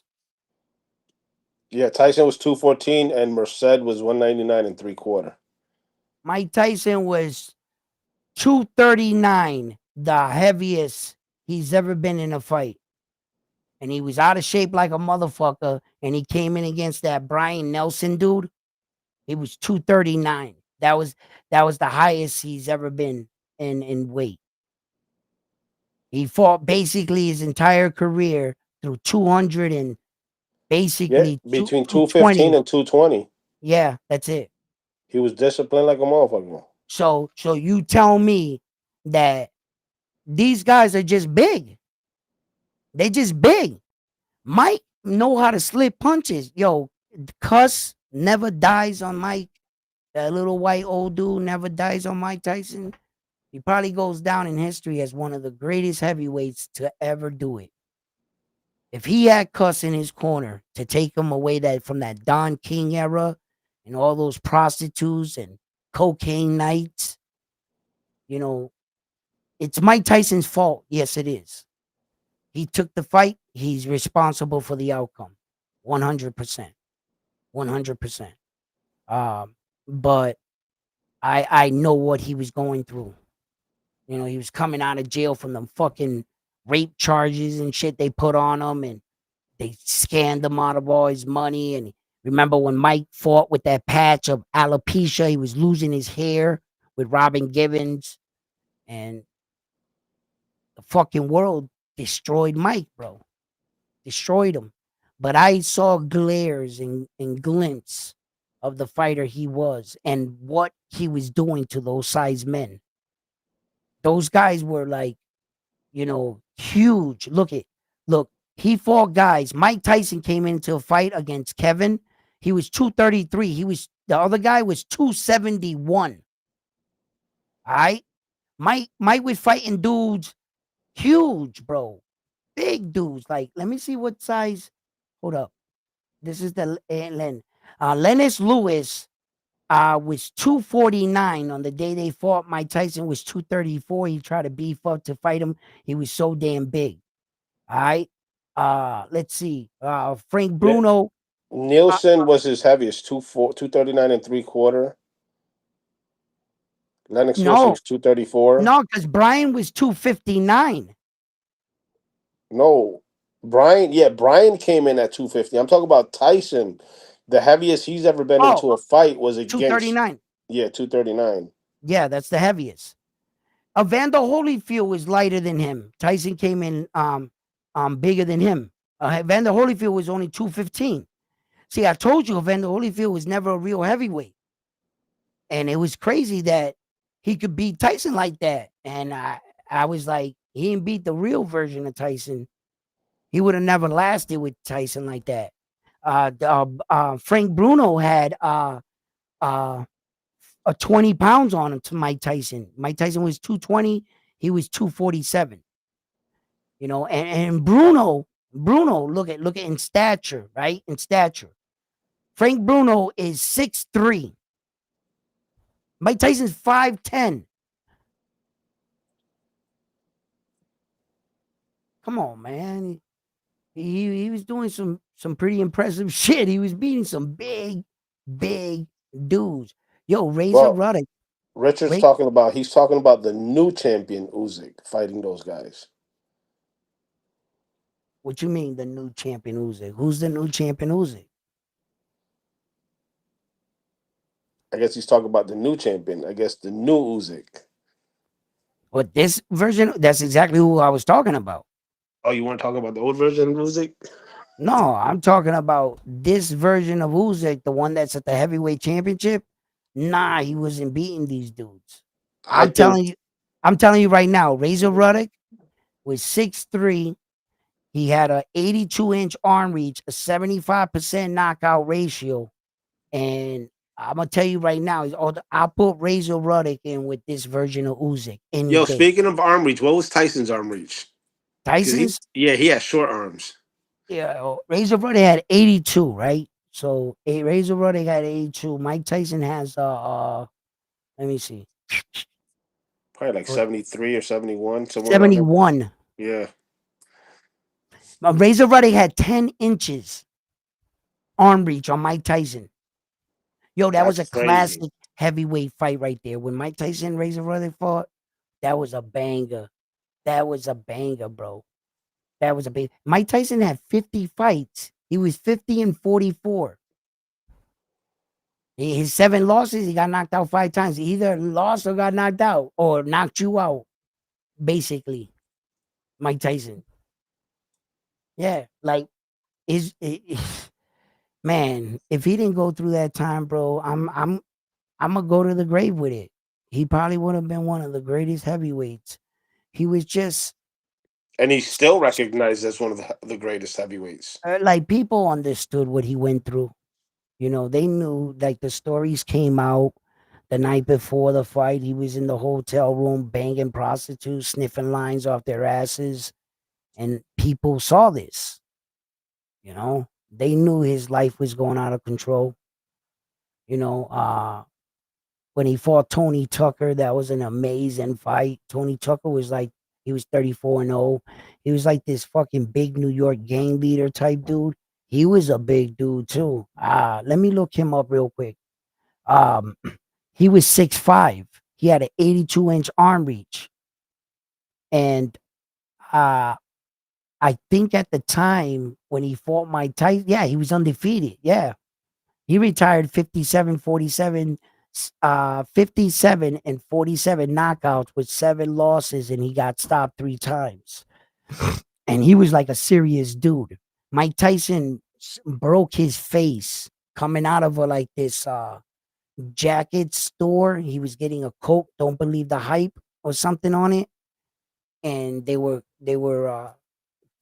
going by each other. Crossing And paths. yeah, they were crossing paths, and I guess they had some words or whatever. Mike punched him. Mike broke his hand, but he shattered Trevor's face. He like when I'm talking about shattered, I'm talking about his nose was pushed in, his cheekbone was fractured. He lost a few teeth. Like Mike Tyson really shattered his face with that punch. Yeah, it was ridiculous. He sued Mike. I forgot what happened with that and shit. His face was like it looked like it was they fucking took him apart and midgets put him back together. He had stitches like fucking everywhere. One punch, bro. Mike hit him. Boom! And like, yo, he pushed his skull inwards. Yeah, it was brutal. It was brutal. Yeah, you could read about it. It's like everybody that's an old story and shit, but yeah, man. Yeah, nah, Mike was a beast, bro. Unfortunately, he went through what he went through and he ended up where he was. And arguably, Usyk never did this to himself, and he's performing at the top. So in Uzyk's era, respectfully so, we can't take nothing away from him. It's not our fault. There's not enough competition up there to fuck with him, and he's better than everybody up there. That's not his fault. So if we were talking in just his era alone, Uzyk's era, he's the best heavyweight now, right now. Would Dubois got something to say about that? We'll find out when that happens, right? Uh, but Uzyk's last 6 fights, he only fought 3 people. That goes to show you how fucked up the heavyweight division is. In 6 fights, he only fought 3 people. He's gonna fight Joshua. He fought Joshua twice, Tyson Fury twice, and he's about to fight Daniel Dubois twice. That's Which, how in my bad. opinion, I think Dubois won that first fight. I'm Okay, sorry. but that's how bad the heavyweight division is that they can't even go outside of the guys you already fought because there's nobody out there to make who's gonna make more money than Joshua? Go. Who's gonna make more money than Tyson Fury? Go. Who's gonna and then the rematch with Dubois? Who's worth more than that? Go. Tell me what heavyweight? Where are they? There's no one. The MMA fighter, what's his name? That Oh came. please, Francis Ngannou, get the fuck out! Like there is no one in the heavyweight. There hasn't been for the last 20 years. Who do we have for American champion? The great American Dante Wilder. You mean to tell me that guy with one punch did all that? Why do you think he did all that? Because the heavyweight division sucked. Had there been any Razor Ruddicks, Lewis's there, Tua's, Dante Wilder never makes it that far. It tells you right, like it's right there. A talent like that lasted that long as a champion with one hand. You don't think you don't think Wilder has talent? Zero. Zero. I know amateur boys club fighters that fight better than he does. That can put them together better and understand more about boxing than that guy. Yes, unfortunately, yes. What he did, hey, he did it. Congratulations, Wilder. I'm not going to say you fucking suck or nothing like that. Look how far you got with one hand. Congratulations to you. But what does that say about the heavyweight division? You mean what? The Parkers of the world, the Zhang, what the Juggernaut. Who are those? Like, are you like what? There hasn't been heavyweight boxing in years. Years that these guys just, if you're decent enough and you got a good jab, look at everything you can accomplish. Our guys in America, please wake up. Like, okay, fuck football and basketball and all that shit. We already got other guys doing it. Try to put some of our guys to become the heavyweight champion. With one arm, you could be a multiple champion. It's just a clear path to the top. And Usyk is fucking riding the wave. At what weight does heavyweight start? Heavyweight, 125? 225, I mean. 225? That's when it starts. Yeah, because there's that breeder weight. In the beginning, in the middle of cruiser now, and heavyweight, there's a What's weight. light heavyweight? Light heavyweight is 175. What's that considered? Cruiserweight now?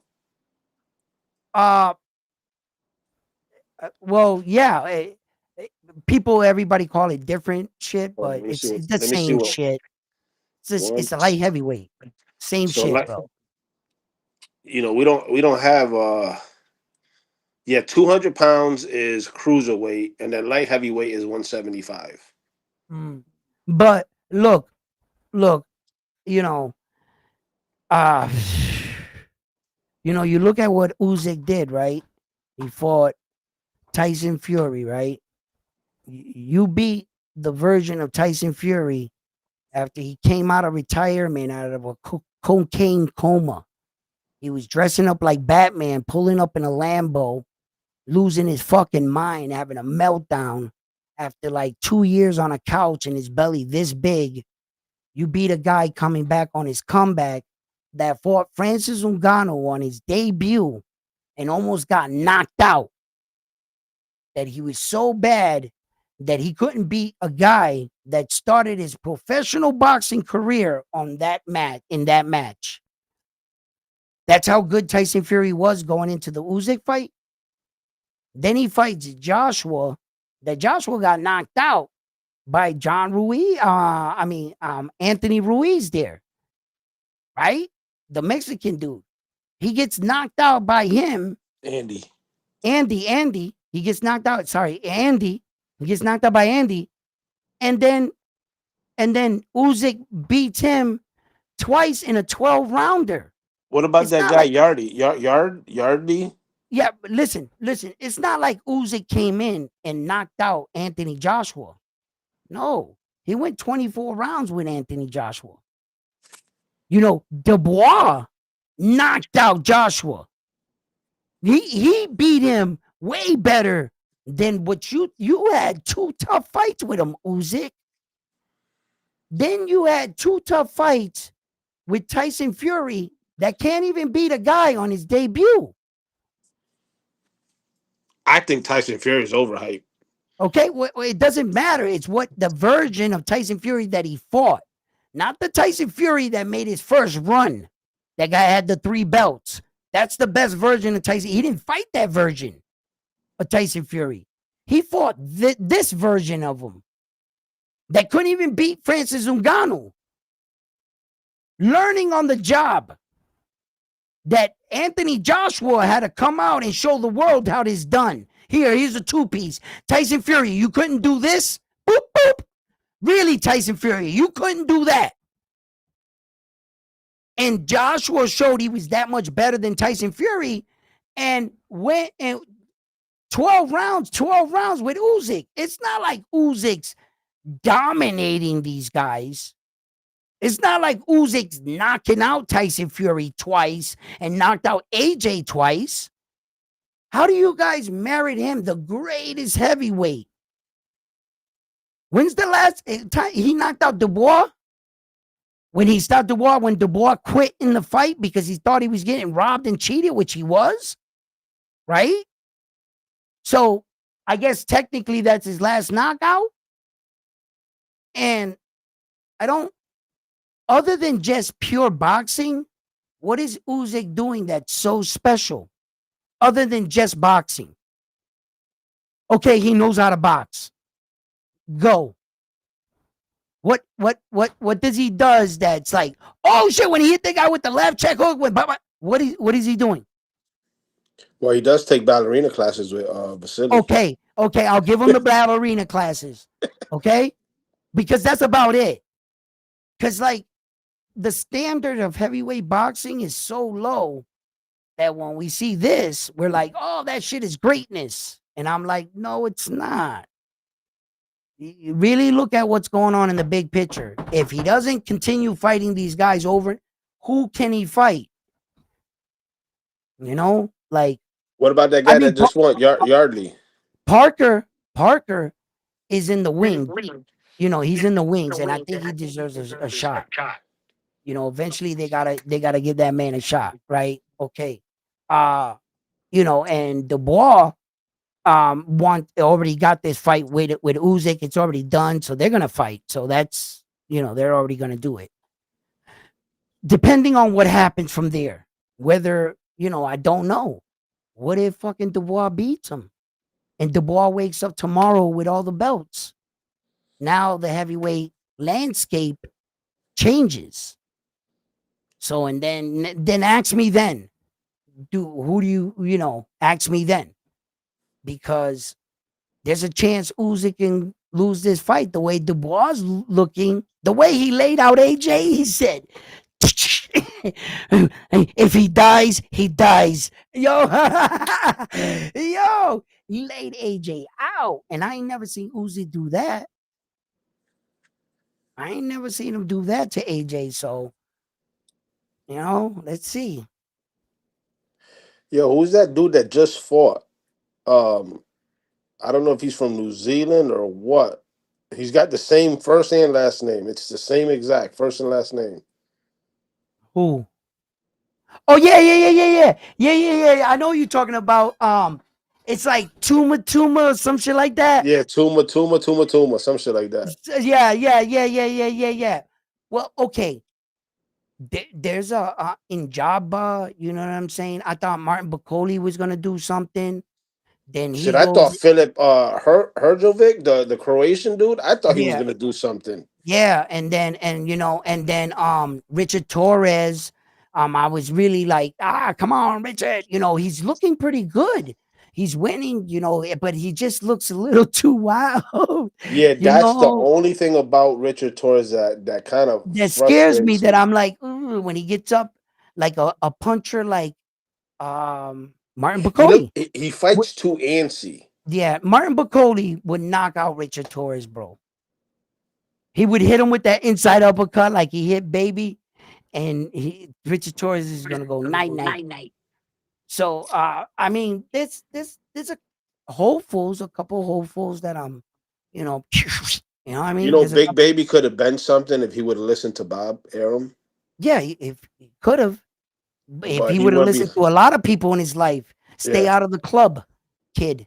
You know, stop letting a couple victories make you feel like the heavyweight champion of the world when in the actuality, you're not the heavyweight champion of the world and you never have been. yeah, Stop yeah, acting like you are. yeah. Mark, that's the guy. Terra Moana. that I'm Yeah, on. yeah, yeah, yeah, yeah. That's him. Yeah, He yeah, looks like he's pretty exciting. yeah. Well, Let's see what happens. we just But need you're right some. though. The heavyweight division is on its downhill. It's the It's same been, fighters yeah, fighting each other. yeah. It's on a bad downhill. Like it's so bad, in fact, that fucking Turkey was trying to get fucking the Klitschko brothers off the couch. Remember when Francis Ngannou was fighting with Anthony Joshua? And he Yeah, was but you trying know to, what though? I think the problem with the heavyweights, we don't watch them as much here, but UK has a shitload of them. because we talked about this. Yeah, yeah, yeah. We But talked I'm about saying we this, don't see the fights here though, is what I'm saying. right? Because a lot of heavyweight guys come from that part of the world.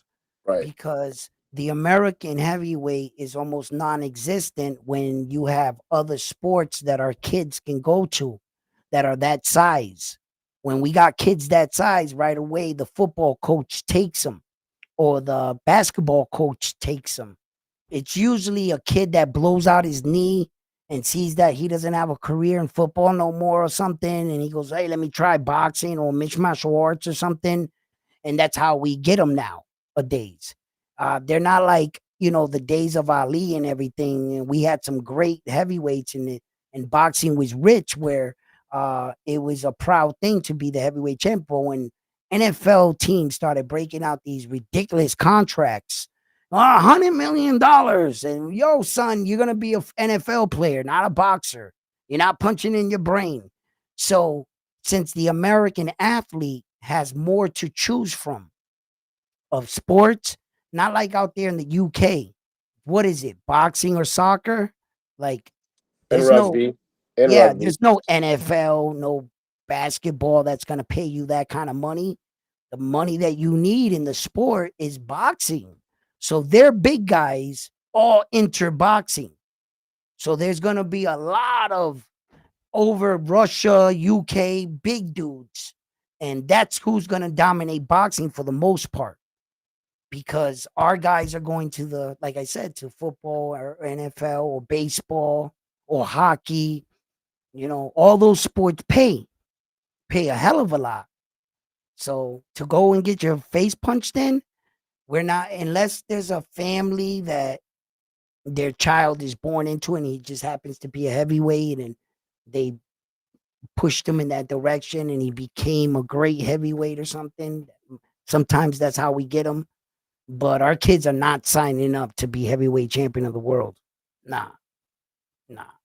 They're gonna sign those big boys up to go to NFL. That's it. You know.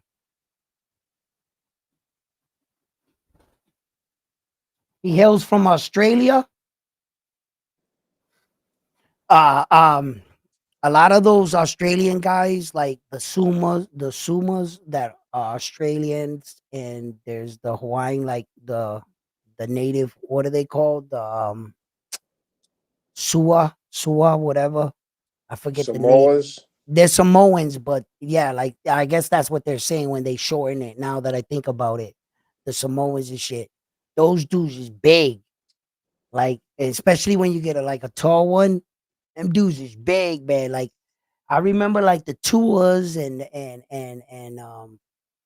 what was his name, man? There was this one dude. He used to fight in the UFC. He was mad cool, man. And he was a Samoan. He was strong as fuck, bro. Like them dudes they like built like that, but they're not a lot of them. They're like roughly around like 5'7" to like 6 something. They like fluctuate in between there and shit. Yeah, yeah. But they're just a race of people that are real thick, like big. And it's funny, right? You look at the races of people like Japanese, right? And when I look at them, they look skinny and stuff. They're like, man, they're little people. But then you're quickly reminded, wait a minute, ain't you the same Japanese that are sumo wrestlers? Those sumo dudes are big, Yeah, but those huge. come very far and few in between. Yo, they huge. You ever see the little baby sumo wrestlers? They're the cutest thing in the world. The Japanese, They be feeding their baby. Yo, they these fat babies, and they sumo wrestle. And there's a referee in the ring, and they watch. Yo, these guys can't be more than 2 years old. They That gotta shit's be got to like be unhealthy for them kids, bro. yeah, yeah, but it still looks cute. I want to bite them. Lo mulo. Right? Yo, they're so cute, man. They like, there's this one, he has like this big gold chain. It's like a Japanese, like a tire thing. I think it's hollow. I don't know what it is. And they put them, and the babies, it's funny, man. They're that little and they're doing sumo shit. So Like, John Tour he said that we got Tongans, Samoans, and Tokelauans. oh, okay, that's what it is. They're from the Pacific. Them brothers are huge. Yeah, yeah. But I knew the name. I didn't want like I don't want to mess it up and shit, right? Like I just butchered it. Yeah, but like yeah, there's a lot of them. Them boys is big. They got the ones with a lot of tattoos. That some of them put them on their face, on their back, like the Japanese do. That they covered they whole backs. You know how that some of them Japanese cultures I they think got those like are the Samoans. They do a lot of tribal too. yeah, yeah. There's different types of them. You know, Yeah. yeah, just like there's different types of a lot of us, different types of Mexicans and shit. I learned that like later in life that I didn't know that Mexicans don't view each other the same. I didn't know they were having that feud, like those that side attacks that side type shit. Like they viewed them like farmer workers, and then you got the Mexicans with their heads shaved and the fucking tattoos on the side of their heads. They don't consider themselves the same. They're constantly fighting against each other. And then like when I met like gentlemen, like Mexican people, uh, they explained that to me. And then they said that Mexicans that were born out here were called cholos. That were born in America, that's they call them a cholo. That's a Mexican, American, a Mexican is what a cholo is called. I Yeah, wonder they what's were a Chicano. Chicano. I forgot. I forgot what that is. They I know it's a told type me of Mexican. yeah, they told me all this shit. Like we used to sit outside and kick it at the work. We used to sit on the thing and I used to talk to them and shit. I learned a lot about their race and shit and what foods they eat and shit. One of the dude's wife used to bring me all these kind of like Mexican food and shit. Some of it was good. Some of it I was like, nah, I can't eat that shit. Right. But it's just different cultures, different ways and shit. You know what I'm saying? Just like So when I speaking about food, in your opinion, yeah, out of the Caribbean islands, who makes the best food? Puerto Rico. Um, uh, listen, the what was it I was saying? What food was it? I was just thinking about a food when I said the Mexican food. I was thinking about some shit else. Then you had to hit me with that question, that ridiculous question, because it's just Puerto Rican My food. bad. All right, listen. Nah, damn man, I was thinking about some shit they made. That Tortillas, nah, fucking nah, burritos, tacos, frijoles. nah. All that shit is basically we all like we're similar in a lot of those things. The only thing is like Cuban food and Colombian food. They usually use the black beans Yep. with the white rice and the thin slices of the meat like that. And no salt, Yeah. So their no food is flavor. yeah, their food. Oh, I was gonna say this. Like I remember when I went down south and I finally ate grits for the first time, and I went to put sugar in them, and the lady looked at me. It was a white woman too. What you thought that shit was farina or something? Of course, I saw it. I was like, Bro, I thought the same shit. we gotta put sugar on that bitch, right? And I was like, and the lady looked and she went like that to me. And I stopped. I was like, what? And she was like, you ain't from around here. Right. And she was like, here. And she got up and she put butter and salt and pepper. And I was like, don't put salt and pepper on my goddamn. You just ruined my farina. Right. You know what I mean? And she's like, "These are grits." And I'm like, "Yeah, I heard what you said, but I think I know what they taste like." I'm looking at them, and she's like, "Eat it." And I was pissed with the fucking salt and pepper thing. I was just looking at her, and I put it in my mouth, and I was like, "Damn, is that shit good?" I was like, "Wow!" I was like, I would have never guessed that salt and pepper would have tasted this good on grits like that. I would have put sugar on it all day, Yeah, it's just you like know? down here they do a lot of biscuit with gravy. Right, right. Nah, I don't know, man. But anyway, fight fans, we crazy. We talking about crazy shit now. But fight fans, listen. Um, thank you for tuning in. Don't forget to give that give me that thumbs up. If you haven't already, subscribe to the channel. I hope you guys enjoyed the interview today. I hope you guys enjoyed the conversation. I'm a little bit of a conversationalist myself. Although we could talk about boxing, there's a lot more things to talk about. I hope I made your night interesting.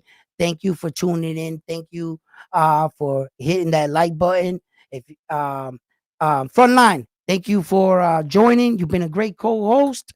And everybody, have a great night. I'm on to the next one after this one here at Round One Sports Talk. Good night, guys.